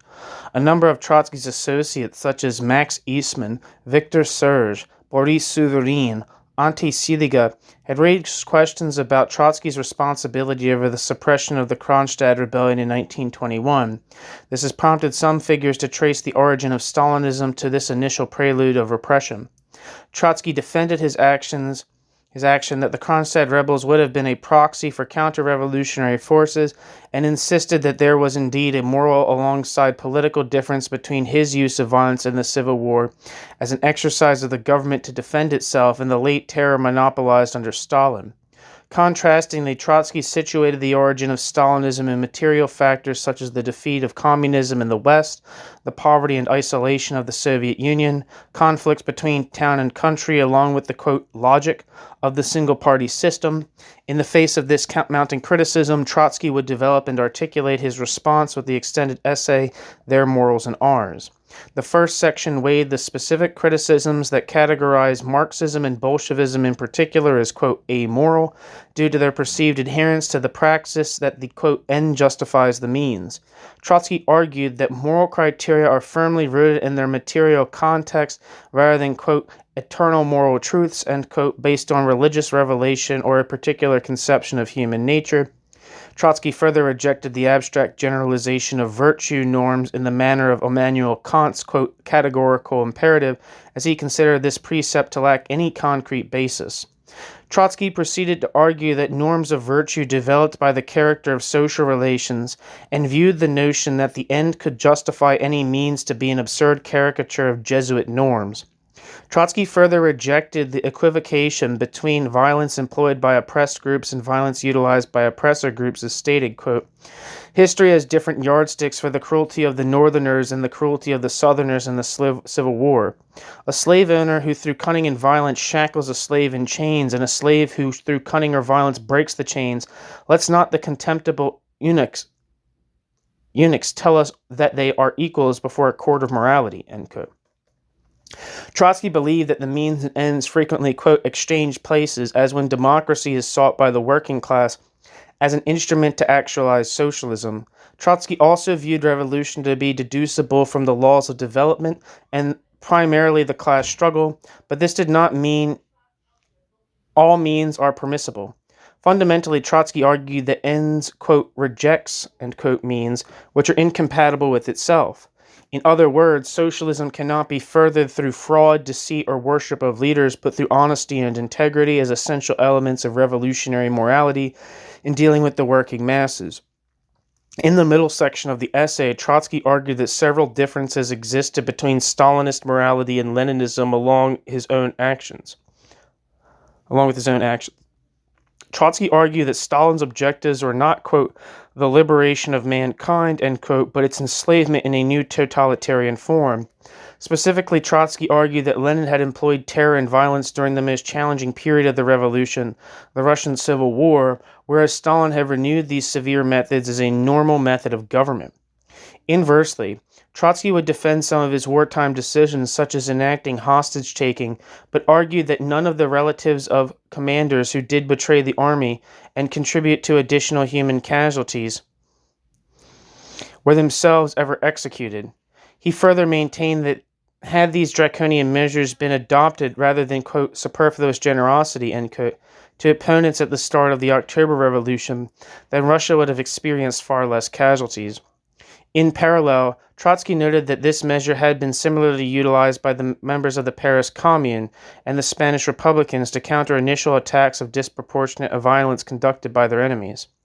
Trotsky demarcated Stalinism from the October Revolution in several areas. Quote, Stalinism in turn is not an abstraction of, quote, dictatorship, but an immense bureaucratic reaction, gains the proletarian dictatorship against the proletarian dictatorship. I don't know if that's supposed to say. I think there's probably a typo here. I'm going to just read it as it says. Stalinism, in turn, is not an abstraction of, quote, dictatorship, but an immense bureaucratic reaction against the proletarian dictatorship in a backward and isolated country. The October Revolution abolished privileges, waged war against social inequality, replaced the bureaucracy with self-government of the toilers, abolished secret diplomacy, strove to render all social relationships completely transparent. Stalinism reestablishes the most offensive forms of privileges, imbued inequality with a provocative character, strangled mass self-activity under police absolutism, transformed administration into a monopoly of the Kremlin oligarchy, and regenerated the fetishism of power in forms the absolute monarchy dared not dream of, end quote. According to political scientist Kanai Paz, the final section of the essay examined the question of terrorism.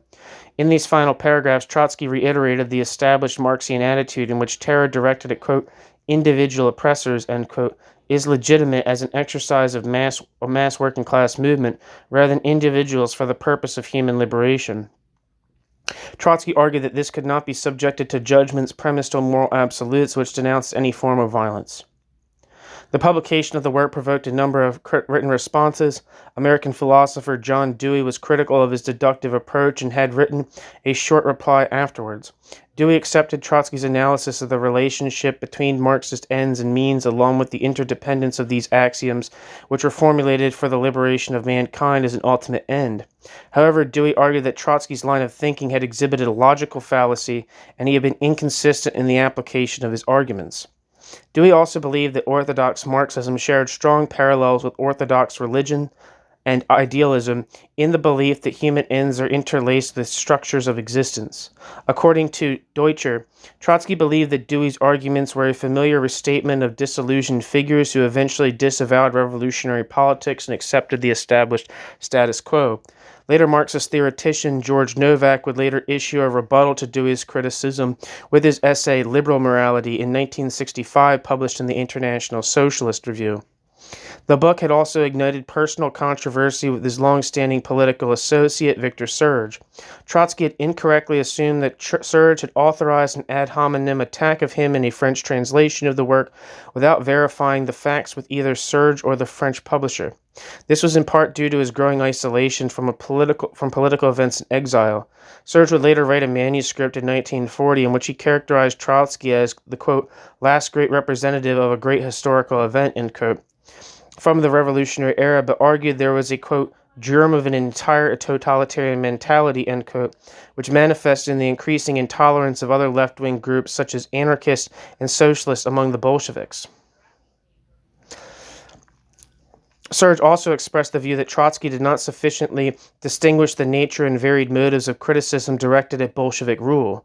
As an example, Serge compares unfavorably the opinions of reactionary historians that merely invoked Kronstadt to discredit the concept of revolution with the legitimate concerns in relation to personal freedoms raised by anarchists that cited the same example of Kronstadt to defend the theme of revolution. Serge was adamant that Trotsky still retained residues of his intolerant attitude on the matter of the POUM government during the Spanish Civil War. He also felt that Trotsky overlooked practical questions related to socialism as a goal and action in his essays. Yet Serge shared some agreement with Trotsky about the hypocritical nature of conventional morality in religious and intellectual circles, and that class struggles rather than individual sentiments shaped the conditions of the Civil War. Serge's biographer, Susan Weissman, had deemed Their Morals and Ours as, quote, Trotsky at his polemical best in this book, brandishing wit and colorful language, end quote, but stated that Trotsky had mistakenly criticized Serge and lumped him with other anti-Leninist and anti-Bolsheviks, for which Weissman argued reflected a wider ignorance of Serge's writings.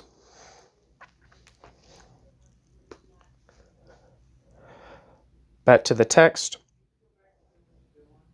Their Morals and Ours was subtitled Marxist versus Liberal Views on Morality, and it provoked a debate between, this is the text, the Weissman essay. The book was subtitled Marxist versus Liberal Views on Morality, and it provoked a debate between Trotsky and John Dewey, among others. Trotsky was at his polemical best in this book, utilizing colorful and truculent language to describe his opponents. Trotsky set out to distinguish revolutionary morality, which is rooted in concrete historical circumstances, from the abstract and timeless morality argued by the liberals, social democrats, and others who Trotsky labeled in vintage descriptive terms. The, quote, fine pages at the end, end quote, contain a discussion entitled the, quote, dialectic interdependence of ends and means, end quote. Here Trotsky insisted that base means lead to base ends, that, quote, organically the means are subordinated to the end quote.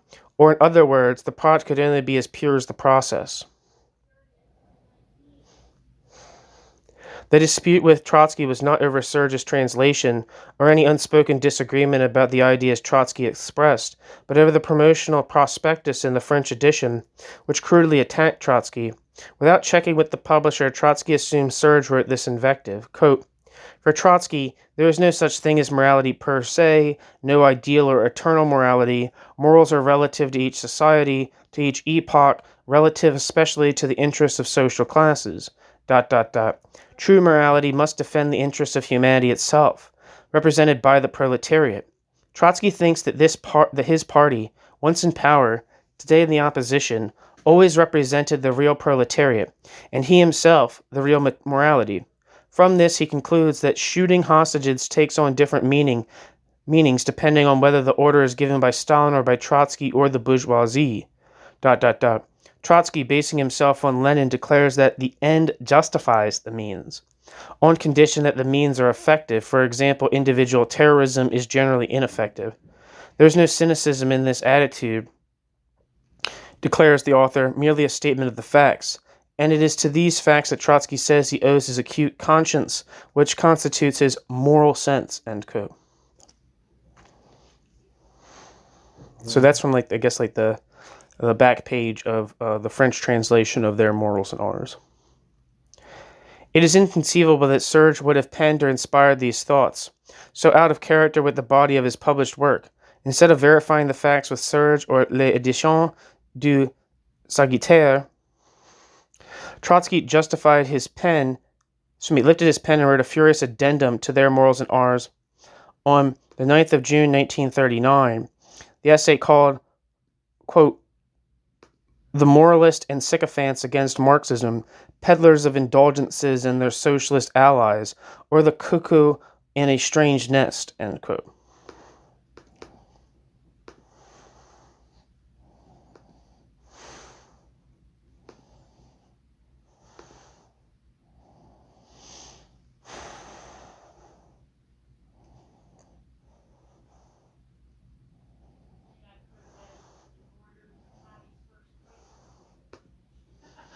Where am I? Trotsky wrote, quote, some, quote, friend, end quote, contrived to slip into a strange nest and deposit there his little egg. Oh, it is of course a very tiny egg, an almost virginal egg. Who is the author of this prospectus? Victor Serge, who is at the same time its severest critic, can easily supply the information. I should not be surprised if it turned out that the prospectus was written ... naturally not by Victor Serge, but by one of Serge's disciples who imitates both his master's ideas and his style. But maybe after all, it is the master himself, that is, Victor Serge, in his capacity of, quote, friend of the author, end quote. Trotsky, The Moralists and Sycophants Against Marxism, published in Their Morals and Ours. I guess the English version. The piece exudes Trotsky's vexation with the, quote, independence loosely associated with the left opposition. One can detect Trotsky's obvious frustration at being an ocean away from the discussion, an ocean away from reining in the dissidents. The essay is devoted to a scathing attack against Victor Serge, the moralist, and Boris Souvarine, the sycophant, in language memorable for its viciousness. Trotsky sustains some 7 pages of tirade, accusing Serge of, quote, Hottentot morality. Is that the tribe? Hottentot is a term that was used by Europeans to refer to the Cocoa, or Cocoa, I'm not sure, Khoekhoe, the indigenous people of South Africa, is now considered offensive. The preferred name for the Cocoa or cocoa is cocoa. I'm not really sure how that's pronounced. Where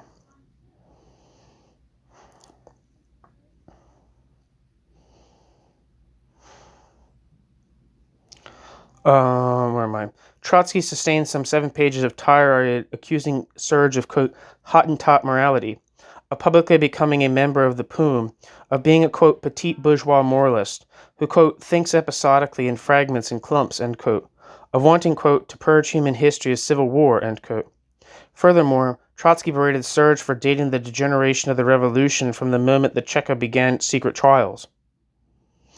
Trotsky wrote, quote, Serge plays with the concept of revolution, writes poems about the concept of revolution, but is incapable of understanding the concept of revolution as it is. End quote.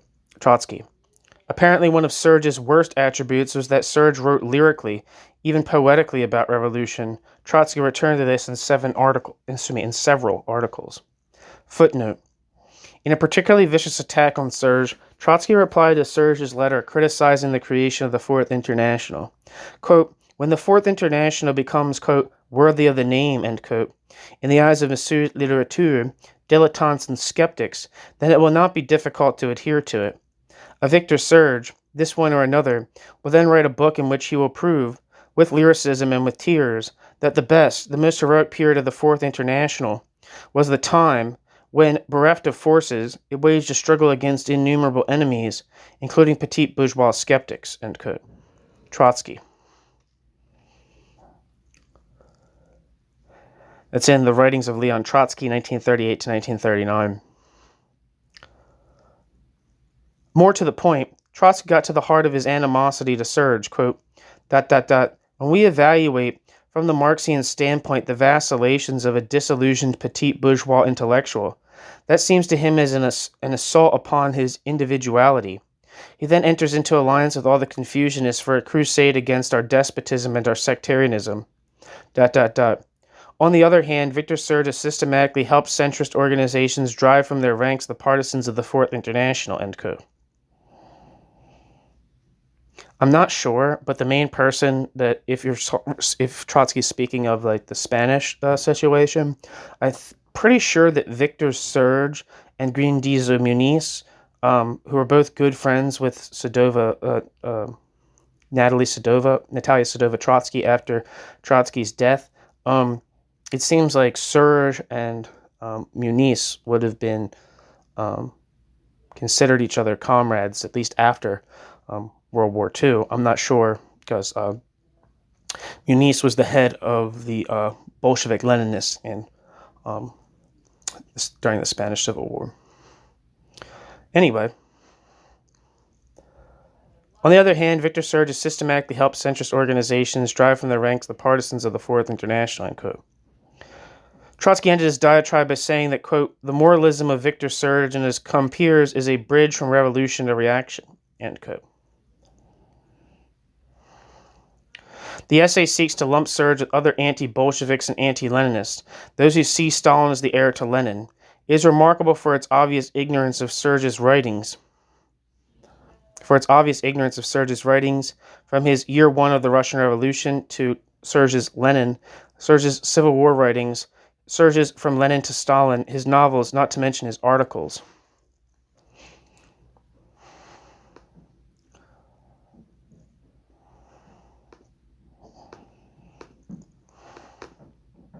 I'm going to look these books up.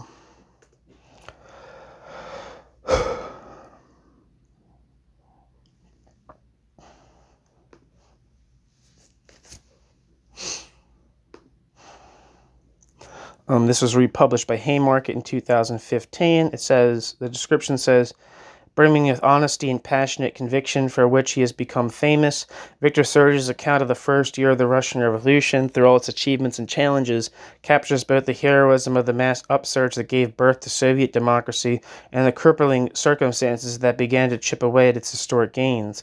Year One of the Russian Revolution is Serge's attempt to defend the early days of the revolution against those like Stalin, who would claim its legacy as justification for the repression of dissent within Russia.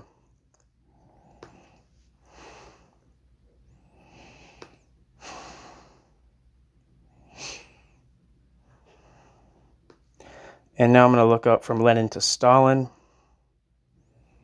The fuck?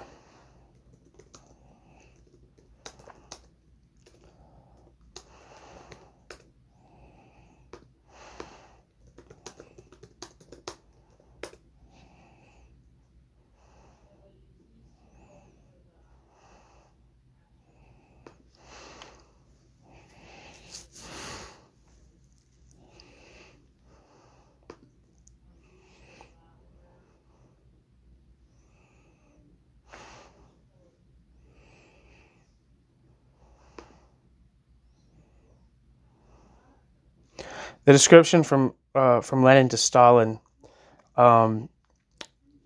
just says, eyewitness account of the rise of Stalinism.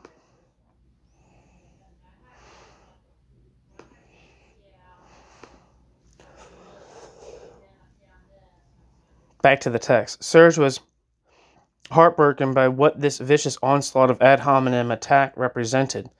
In his memoirs, Serge lamented,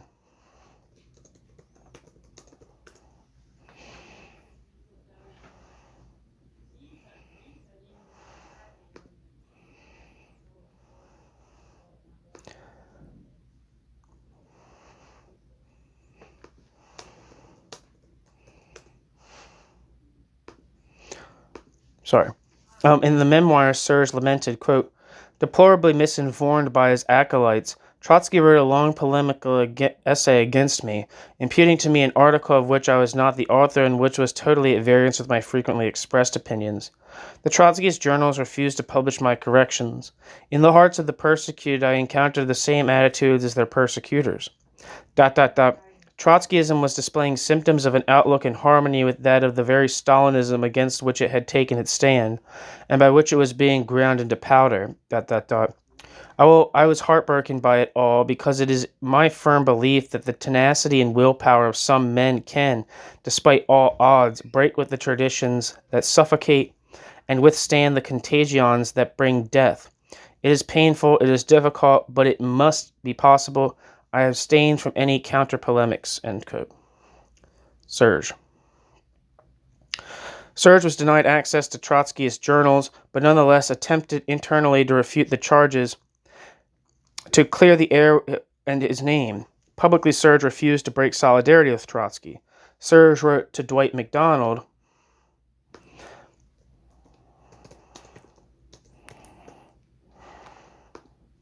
quote, in his recent attacks on me, Leon Davidovich has so abused me that I am almost glad I no longer have the means to answer him. Trotsky began by criticizing me without having read what I wrote, and continues to attribute to me an article that I did not write in a journal with which I have no association. Trotsky's entire article, entitled Moralists and Sycophants, is thus entirely falsely based, since he ascribes ideas and arguments to me that were never mine. However, I have written a great deal in the last 20 years on these subjects. He should know this. He would do so well to find out who wrote the article he attributes to me without so much as a care. All this is terribly sad. I sent New International and LD himself some corrections, the fate of which are unknown. In Europe, the publications that attacked me in this way never published my replies, so I stopped replying. I am adamant, end quote. Serge. To Dwight MacDonald.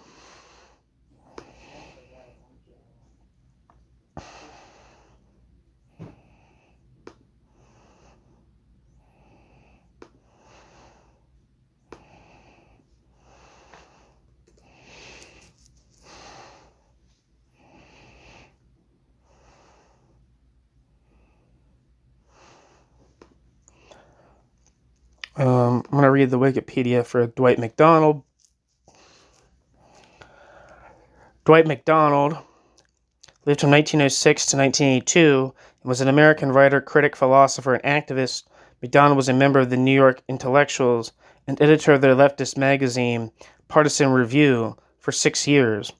Dwight MacDonald also contributed to other New York publications, including Time, The New Yorker, The New York Review of Books, and Politics, a journal which he founded in 1944. MacDonald was born on the Upper West Side of New York City to Dwight MacDonald Sr., who died in 1926, and Alice Hedges MacDonald, who died in 1957, a prosperous Protestant family from Brooklyn.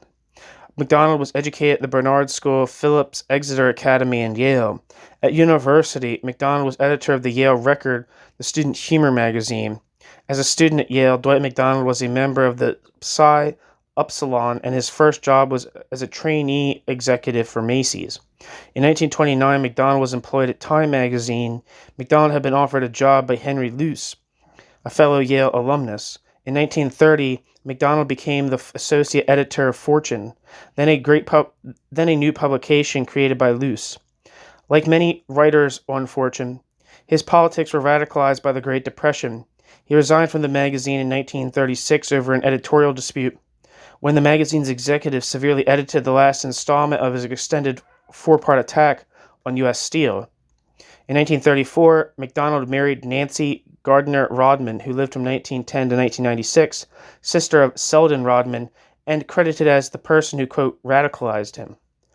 Dwight MacDonald is the father of filmmaker and author Nicholas MacDonald and of Michael MacDonald. Dwight MacDonald was an editor of the Partisan Review magazine from 1937 to 1943, but in the course of editorial disagreements about the degree, the practice, and the principles of political, cultural, and literary criticism, MacDonald quit to establish Politics, a magazine of more outspoken and leftist editorial perspective, which he published from 1944 to 1949. As an editor, Dwight MacDonald fostered intellectuals, academic and public, such as Lionel Trilling, Mary McCarthy, George Orwell, Bruno Bettelheim, and C. Wright Mills. Besides Dwight MacDonald's editorial work, Dwight MacDonald also was a staff writer for the New Yorker magazine from 1952 to 1962 and was the movie critic for Esquire magazine. In the 1960s, the quality of his movie review work for Esquire granted MacDonald public exposure in the American cultural mainstream as a movie reviewer for The Today Show, a daytime television talk show program. Dwight MacDonald, originally a committed Trotskyist, broke with Trotsky over the Kronstadt Rebellion, which Trotsky and the Bolsheviks had suppressed in 1921. MacDonald then moved towards democratic socialism. Dwight MacDonald was opposed to totalitarianism, including fascism and Bolshevism, whose defeat he viewed as necessary to the survival of civilization. He denounced Joseph Stalin for first encouraging the Poles to launch an anti-Nazi insurrection, the Warsaw Uprising, August-October 1944, and then halting the Red Army at the outskirts of Warsaw to allow the German army to crush the Poles and kill their leaders, communist and non-communist. At the same time, MacDonald was fiercely critical of the illiberal policies that elected democratic governments introduced in the name of opposing fascism and Bolshevism. Over the course of World War II, 1939 to 1945, Dwight MacDonald suffered from increased fatigue and psychological depression as he observed the progressive horrors of the war, especially the commonplace practice of bombing civilian populations and the destruction of entire cities, in particular the firebombing of Dresden, as well as the mistreatment of German civilians. By the war's end, MacDonald's politics had progressed to pacifism and then to libertarian socialism. In that vein, when debating East-West politics with the writer Norman Mailer in 1952, MacDonald said that if absolutely forced to choose a side, which he agreed with Mailer was not necessary in most cases but rather only in a limited number, he would reluctantly side with the Western Bloc because he regarded Bolshevism as the greatest single threat to civilization worldwide in the post-war era. In 1953, MacDonald publicly restated that pro-West political stance in the revised edition of his essay, The Root is Man, published in 1946. Nonetheless, in light of the anti-communist witch hunts that were McCarthyism, 1950 to 1956, Dwight MacDonald later repudiated such binary politics. In 1955, MacDonald became the associate editor for 1 year of Encounter magazine, a publication sponsored by the Congress for Cultural Freedom, which is a CIA-funded front organization meant to ideologically influence and control cultural elites in the Cold War, which occurred from 1945 to 1991 with the Soviet Union. MacDonald did not know that Encounter magazine was a CIA front, and when he learned that the fact, he condemned CIA sponsorship of literary publications and organizations. MacDonald had also participated in conferences sponsored by the Congress of Cultural Freedom. During the late 1950s and 1960s, MacDonald wrote cultural criticism, especially about the rise of mass media and of middlebrow culture, of mediocrity, exemplified the blandly wholesome worldview of the play Our Town from 1938 by Thornton Wilder, the commodified culture of the great books of the Western world, and the simplistic language of the Revised Standard Edition, 1966, of the Bible. Quote, to make the Bible readable in the modern sense means to flatten out, tone down, and convert into tepid expository prose what in the King James Version is wild, full of awe, poetic, and passionate. It means stepping down the voltage of the KJV, the King James Version, so that it won't blow any fuses. Babes and sucklings or infants can play with the Revised Standard Version without the slightest danger of electrocution, end quote. Dwight MacDonald's New Yorker review of Webster's third edition, published in 1961, became the definitive review for the dictionary's critics.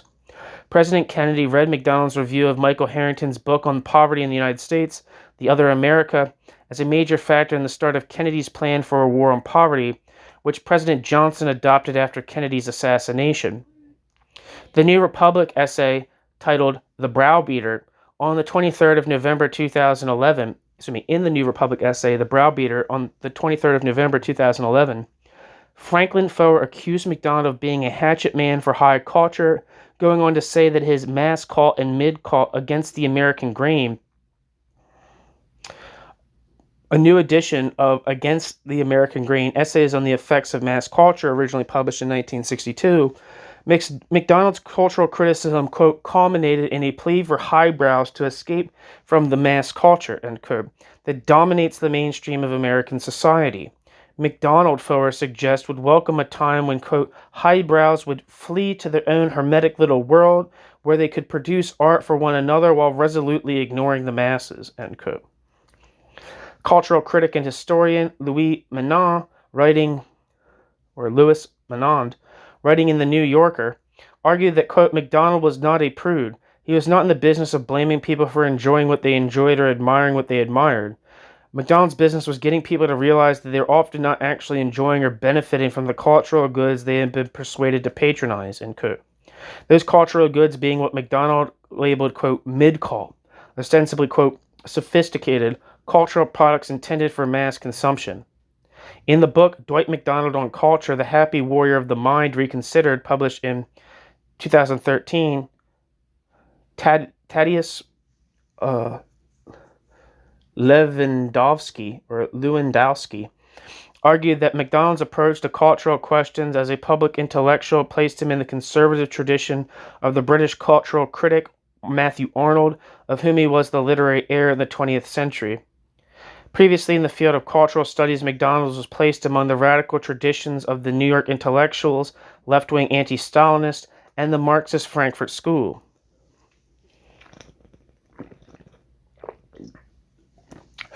As a writer, MacDonald published essays and reviews in The New Yorker and in the New York Review of Books. MacDonald's most consequential book review for the New Yorker magazine was Our Invisible Poor, published in January 1963, About the Other America, published in 1962 by Michael Harrington, a social history book that reported and documented the socioeconomic inequality and racism experienced by 25% of the U.S. population. The social historian Maurice Iserman said that the War on Poverty, 1964, derived from the Johnson administration's having noticed the sociological report of The Other America by way of MacDonald's book review essay. In opposing the Vietnam War, which happened between 1945 and 1975, MacDonald defended the constitutional right of American universities to protest the public policies that facilitated that war in Southeast Asia. Thus, Dwight MacDonald supported the Columbia University students who organized a sit-in protest meant to halt the university's functions. Yet, as a political radical himself in 1968, MacDonald criticized the Students for a Democratic Society organization for insufficient ideological commitment, for showing only the red flag of revolution and not the black flag of anarchism, his political taste. It should be noted that towards the end of the 1960s, more authoritarian fragments of the left came to dominate large sections of the student movement. In further action upon his political principles, MacDonald signed his name to the Writers and Editors War Tax Protest, by which MacDonald refused to pay income tax to undermine the financing of the undeclared Vietnam War. Likewise, along with American public intellectuals Mitchell Goodman, Henry Brown, Denise Levertov, Noam Chomsky, and William Sloane Coffin, MacDonald signed the anti-war manifesto, quote, "a call to resist illegitimate authority," end quote, published on the 12th of October 1967, and was a member of Resist, a nonprofit organization for coordinating grassroots political work.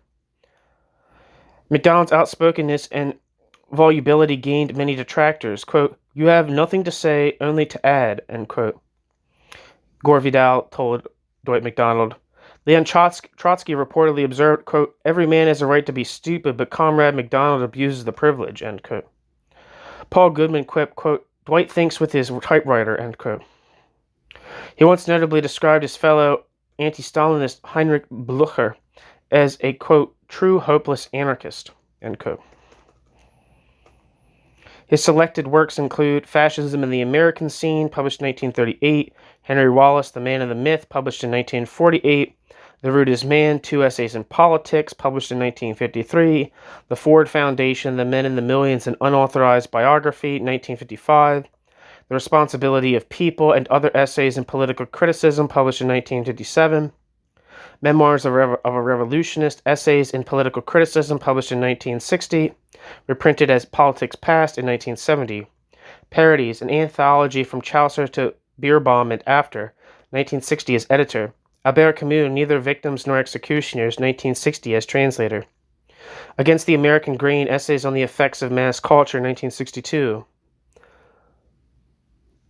Our Invisible Poor, 1963, Poems of Edgar Allan Poe, 1965 as editor, Dwight MacDonald Movies, 1969, reprinted as On Movies in 1981, with a new introduction by John Simon, Discriminations, Essays and Afterthoughts, 1938 to 1974, My Past and Thoughts, The Memoirs of Alexander Herzen, 1982 as editor. Okay, back to the text. Serge then penned a reply to Trotsky, which he did not publish. It was discovered among Serge's papers by Peter Sedgwick, who translated and published the essay in Peace News in 1963 under the title Secrecy and Revolution, a reply to Trotsky.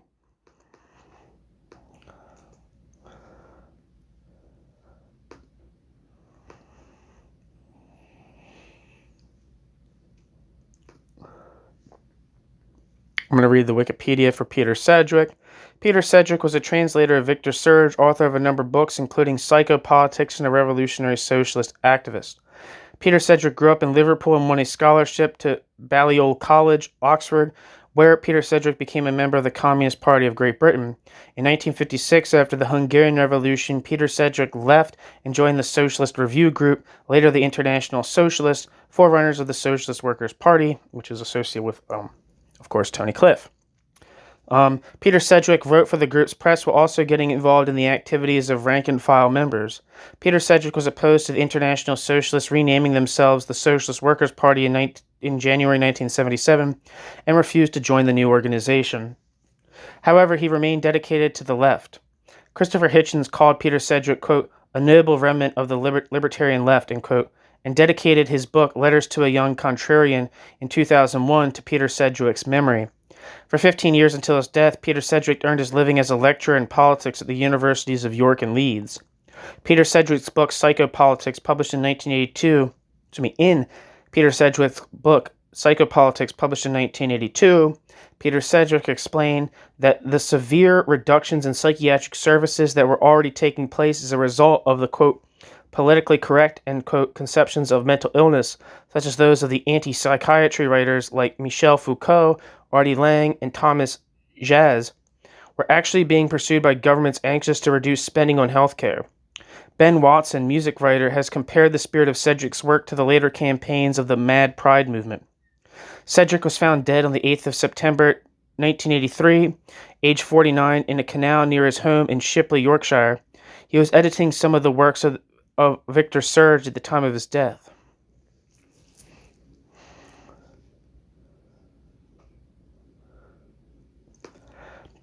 Back to the text.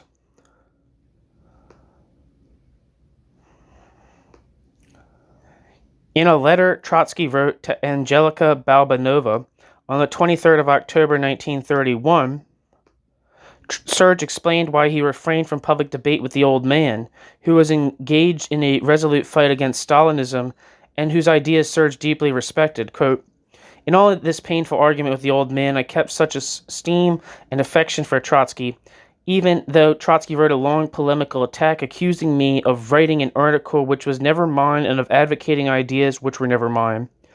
I first sent a powerful rebuttal to the printers of La Révolution Prolétarienne and then took it back from them, preferring to suffer this unjust attack in silence. And I still think I was quite right. Truth can work its way out in different ways than by offensive polemics," end quote. Serge.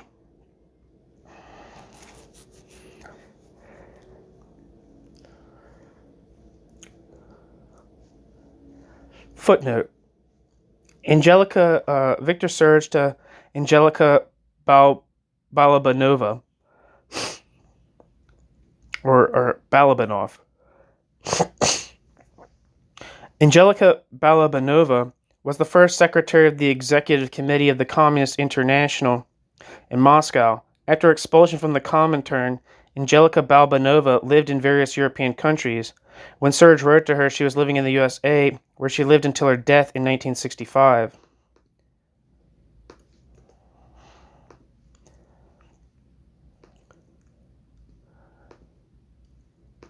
And there's a footnote that I missed earlier. Says Dwight MacDonald was an American radical journalist and critic, formerly close to Trotsky, but later a pacifist, then an independent liberal. In his role as editor of the Partisan Review, and together with his wife Nancy, he supported Serge with material help. The MacDonalds were instrumental in obtaining Serge's visa for Mexico in 1941. It seems like the reduction of Dwight MacDonald to a liberal is a little unfair.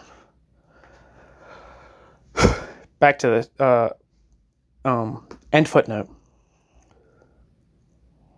I wanted to look up Angelica Balabanova. Angelica Balabanov, or Balabanov, or Balabanova, lived from 1878 to 1965. Angelica Balabanova was a Russian-Italian communist and social democratic activist of Jewish origin. Angelica Balabanov served as secretary of the Comintern from 1919 to 1920 and later became a political party leader in Italy. Balabanov was born into a wealthy family in Chernigov, Russian Empire, where she rebelled against her mother's strictness. While attending the New University of Brussels in Brussels, Angelica Balabanov was exposed to political radicalism. After graduating with degrees in philosophy and literature, Angelica Balabanov settled in Rome and began to organize immigrant workers in the textile industry, joining the Italian Socialist Party in 1900. Angelica Balabanov became closely associated with Antonio Labriola, Giacinto Menotti Cerati, Benito Mussolini, and the party's founder, Filippo Turati. Angelica Balabanov moved further to the left during the First World War, becoming active in the Simmerwald movement.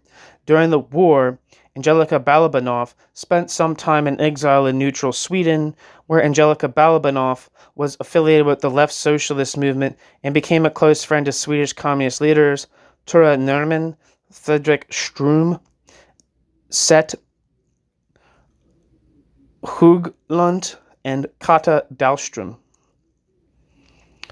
When the Bolshevik Revolution broke out in 1917, Angelica Balabanov traveled to Russia and joined the Bolsheviks. According to Emma Goldman, She became disillusioned with the style of socialism in Russia and, quote, had become rooted in the soil of Italy, end quote. Balabanov told Goldman of her discomfort about temporarily living in the Narishkin Palace. Angelika Balabanov became secretary of the Communist Third International in 1919 and worked alongside Goldman, Vladimir Lenin, and Grigory Zinoviev, as well as many others. This led Angelika Balabanov to become an open critic of Bolshevism, and she left Russia in 1922, traveling back to Italy to reunite with her friend and comrade Giacinto Menotti Cerati. After Cerati abandoned the PSI for the Communist Party of Italy in 1924, Angelika Balabanov assumed control of his maximalist Massimalisti group until the fascist authorities forced Angelika Balabanov into exile in Switzerland, where Angelika Balabanov edited Avanti and became the secretary of the Paris Bureau. Angelika Balabanov had first encountered Mussolini, who at the time was still a socialist, while addressing a meeting in Lucerne. Angelika Balabanov's impression of Mussolini was not flattering. Quote, "I'd never seen a more wretched human being," end quote, she later wrote. Quote, "He seemed more concerned with his inner turmoil than what I was saying," end quote. Angelika Balabanov. In 1930, the PSI split over the issue of whether or not to merge with the reformist socialists who had been expelled from the party 8 years previously. As a maximalist, Balabanov dissented from the leadership's desire for, quote, fusion, and formed a new political grouping, the Italian Socialist Party Maximalist, which she led for the next 6 years. Angelika Balabanov later moved to Paris, then New York City before the outbreak of the Second World War. When the war ended, Angelika Balabanov returned to Italy and rejoined the PSI for a brief period, before once again breaking with it to follow Giuseppe Saragat into the new anti-communist Italian Socialist Workers' Party, which in 1951 merged with the United Socialist Party, to become the Italian Democratic Socialist Party. Edmund Wilson, the noted American man of letters, considered Angelika Balabanov to be an accomplished poet in 5 languages, Russian, German, French, Italian, and English. In 1943, he wrote a very favorable article about Angelika Balabanov's poetry in The Nation.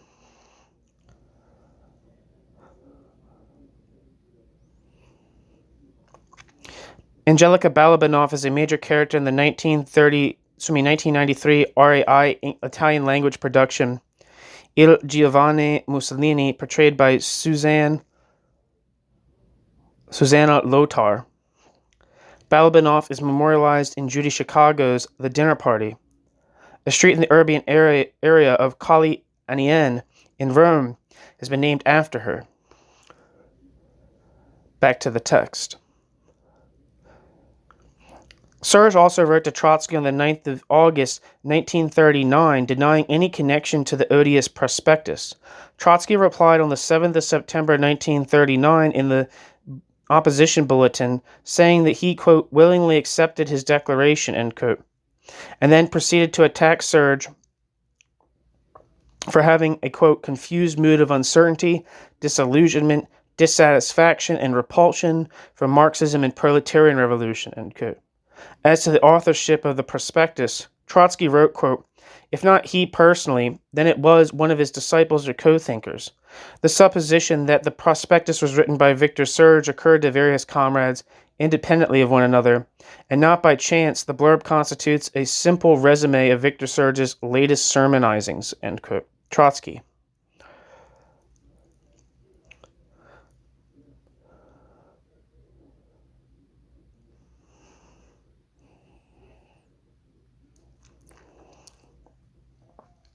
Which comrades? Etienne, Pierre Franck.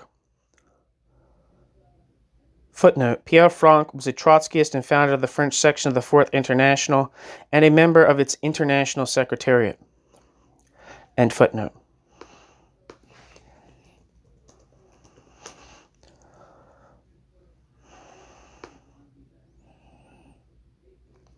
Wikipedia says Pierre Franck lived from 1905 to 1984 and was a French Trotskyist leader. He served on the Secretariat of the Fourth International from 1948 to 1979. Educated as a chemical engineer, Franck was one of the first French Trotskyists, working with surrealist Pierre Neville and the syndicalist Alfred Rosmer. In 1930, Pierre Franck joined Trotsky on the island of Principe to work as a member of the secretariat that prepared the first conference of the international left opposition. Returning to France, Pierre Franck was a leader of the Communist League, the French Trotskyist organization in the 1930s. After the rise of the 1934 Popular Front government in France, Pierre Franck was a part of the faction within the movement led by his friend Raymond Molinier that remained inside the SFIO after the majority followed Trotsky's advice to leave. Franck and his co-thinkers were expelled from the movement for the Fourth International as a result. Franck was a founder member of the La Commune group formed by Molinier. Ernest Mandel comments that the group, quote, was chiefly identified with the thoroughgoing preparation of anti-militarist and anti-imperialist work that earned them repression and persecution at the hands of the French imperialist government, end quote. Ernest Mandel, bracket, citation needed. When the Second World War broke out, Franck was sent to Great Britain in order to continue legally publishing the movement's documents. He issued a publication called International Correspondence, but as an illegal resident, he was briefly interned in a British internment camp. Apart from the help of Betty Hamilton, the British Trotskyists were not in sympathy with his views. Apart from the help of Betty Hamilton, the British Trotskyists were not in sympathy with his views. At the end of the Second World War, Pierre Franck returned to France where his current campaign for the reunification of the French Trotskyists. Pierre Franck joined the leadership of the Internationalist Communist Party, the PCI. At the 1948 World Congress, Pierre Franck joined the international leadership team that included Ernest Mandel and Michel Pablo. Pierre Franck was important in maintaining the PCI in the 1950s and into the 1960s. He was elected to the United Secretariat of the Fourth International in 1963 and served as an editor of Intercontinental Press. When the PCI was dissolved into the new Communist League in 1968, he was part of the leadership and continued in it until his death. Pierre Franck was the author of a history of Trotskyism entitled The Long March of the Trotskyist and Histoire. I don't know fucking how to say it. I'm not going to even try to pronounce it in French. Pierre Franck's ashes are in the Cimetière du Père Lachaise. I don't know. Back to the text. Whether or not Etienne directly raised the issue with Trotsky or incited others to do so, he could be justly proud of accomplishing his objective of dividing the two surviving left oppositionists and occupying them with incessant internal intrigue. Yet Trotsky seemed to dismiss the possibility of the hand of the NKVD in a letter dated the 6th of May 1939 to Serge, published in the Writings as Victor Serge's Crisis. Trotsky wrote, quote, "You are passing through a protracted ideological crisis, and you are turning your dissatisfaction with yourself into dissatisfaction with others. You write about intrigues, false information, etc. I don't know about any of that. I do not lose the hope of seeing you return to the road of the Fourth International, but at present you are an adversary, and a hostile adversary at that, who demands none the less to be treated as a political friend." End quote. Trotsky. To Victor Serge, or Victor Serge's Crisis, published in Writings of Leon Trotsky, supplement 1934 to 1940. Serge was categorical that he, quote, never published a single line concerning that work, Their Morals and Ours, of his, in any publication or in any shape or form, end quote. Serge.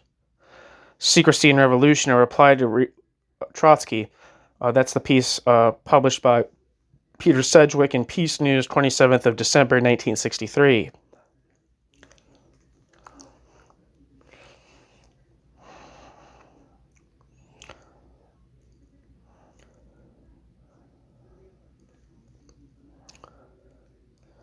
Back to the text, Serge continued, quote, "I am not the author of this prospectus. I have had no part, direct or indirect, in composing it. I have no idea who its author is, and I do not care either. Is that clear enough?" End quote. The real author of the prospectus is still unknown. Vladdy believes Zuborovsky wrote it. And I put that question to him several times without ever being graced with a reply. Pierre Bruet believes an editor wrote it. which could have been done under Zborowski's guidance. Again, Zborowski being a Soviet agent. The rupture over the prospectus was really the culmination of disagreements over larger issues, Serge's support for the Party of Marxist Unification, and Serge's attitude to the Fourth International. Trotsky was offended by this, quote, defection, and the excessive tone of his polemic reflected his anger. Defection notwithstanding, Serge still functioned in the orbit of Trotskyism and held the old man in great esteem, and he was considered a, quote, Trotskyist by the larger political public. He later wrote in his diary, quote, I went on translating the old man's book, La Révolution trahie, les crimes de Staline, leur morale et la note, and to defend him. I remained in the eyes of the general public the best-known, quote, Trotskyist writer, while the, quote, Bolshevik Leninists, end quote, disparaged me as far as they could. I had become for them a, quote, petit bourgeois intellectual, of whom they had to, quote, make use of the influence and the, quote, questionable sympathy, the sense of possession of the truth, the intolerance and the aggressiveness devoid of critical sense of leur morale made me furious. Although there are fine, worthwhile pages at the end of this essay, I said so to some Trotskyists who wrote and told the old man, and that at once brought fresh attacks upon me. The saddest thing was that they were always insulting, always based on inaccurate data. It would have been so simple to state, we're at considerable variance on such and such a point, but the old man and the old man's followers have become completely incapable of holding such a straightforward dialogue. The frightening atmosphere of persecution in which they lived, like me, made them inclined to a persecution complex and to the practice of persecution, end quote. Footnote. Serge, My Rupture with Trotsky, published in Carnets.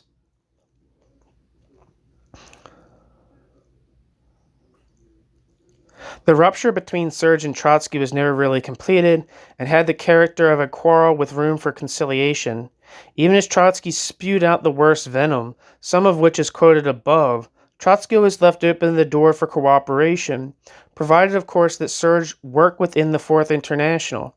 For Serge's part, the pain of Trotsky's vitriol was great, but it did not deflect from Serge's essential appreciation of Trotsky's, quote, greatness, whose, quote, traits were those of several generations, developed to a very high degree of individual perfection, end quote. Serge, the Old Man, written 1st of August 1942.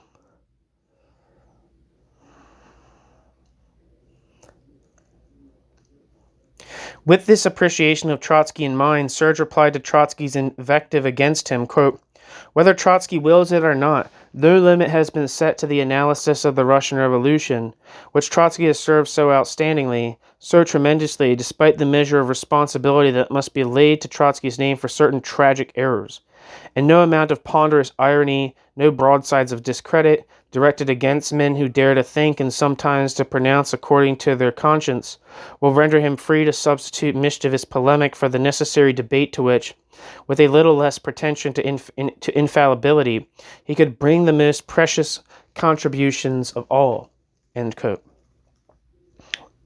Serge, Secrecy and Revolution, a reply to Trotsky, published in Peace News, 27th of December, 1963. All the more tragic, then, that Serge and Trotsky were not able to work together in those dark years, that Serge's generous, comradely, and dignified attitude to Trotsky was not reciprocated. Worse, for Serge, was the destructive behavior of the Trotskyist. It is clear that Serge did not think Trotsky a Trotskyist in this sense. Trotsky's inflexibility could be understood, wrote Serge, because Trotsky was, quote, the last survivor of a generation of giants, end quote. For the present generation and the future, however, Serge was convinced that, quote, socialism too had to renew socialism's self in the world of today, and that this must take place through the jettisoning of the authoritarian intolerant tradition of turn-of-the-century Russian Marxism. I recalled for use against Trotsky himself a sentence of astounding vision which he had written in 1914, I think, quote, Bolshevism may very well be an excellent instrument for the conquest of power, but after that it will reveal its counter-revolutionary aspects." End quote.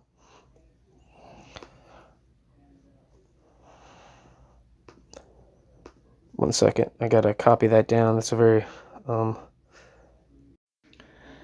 In an essay Serge wrote to the memory of Trotsky, he described him as, quote, "a doer, but one who brought to everything he did a lyrical touch, ... Trotsky's absolute conviction that Trotsky knew the truth made Trotsky impervious to arguments towards the end and detracted from Trotsky's scientific spirit. Trotsky was authoritarian because in our time of barbaric struggles, thought turned into action must of necessity become authoritarian. When power was within Trotsky's reach in 1924 and 1925, Trotsky refused to seize power because Trotsky felt that a socialist regime could not be run by decree." End quote. Serge, the Old Man, published in Serge and Sadova's book on the life of Leon Trotsky. Furthermore, Serge attested, quote, "Our oppositional movement in Russia had not been Trotskyist, since we had no intention of attaching it to a personality.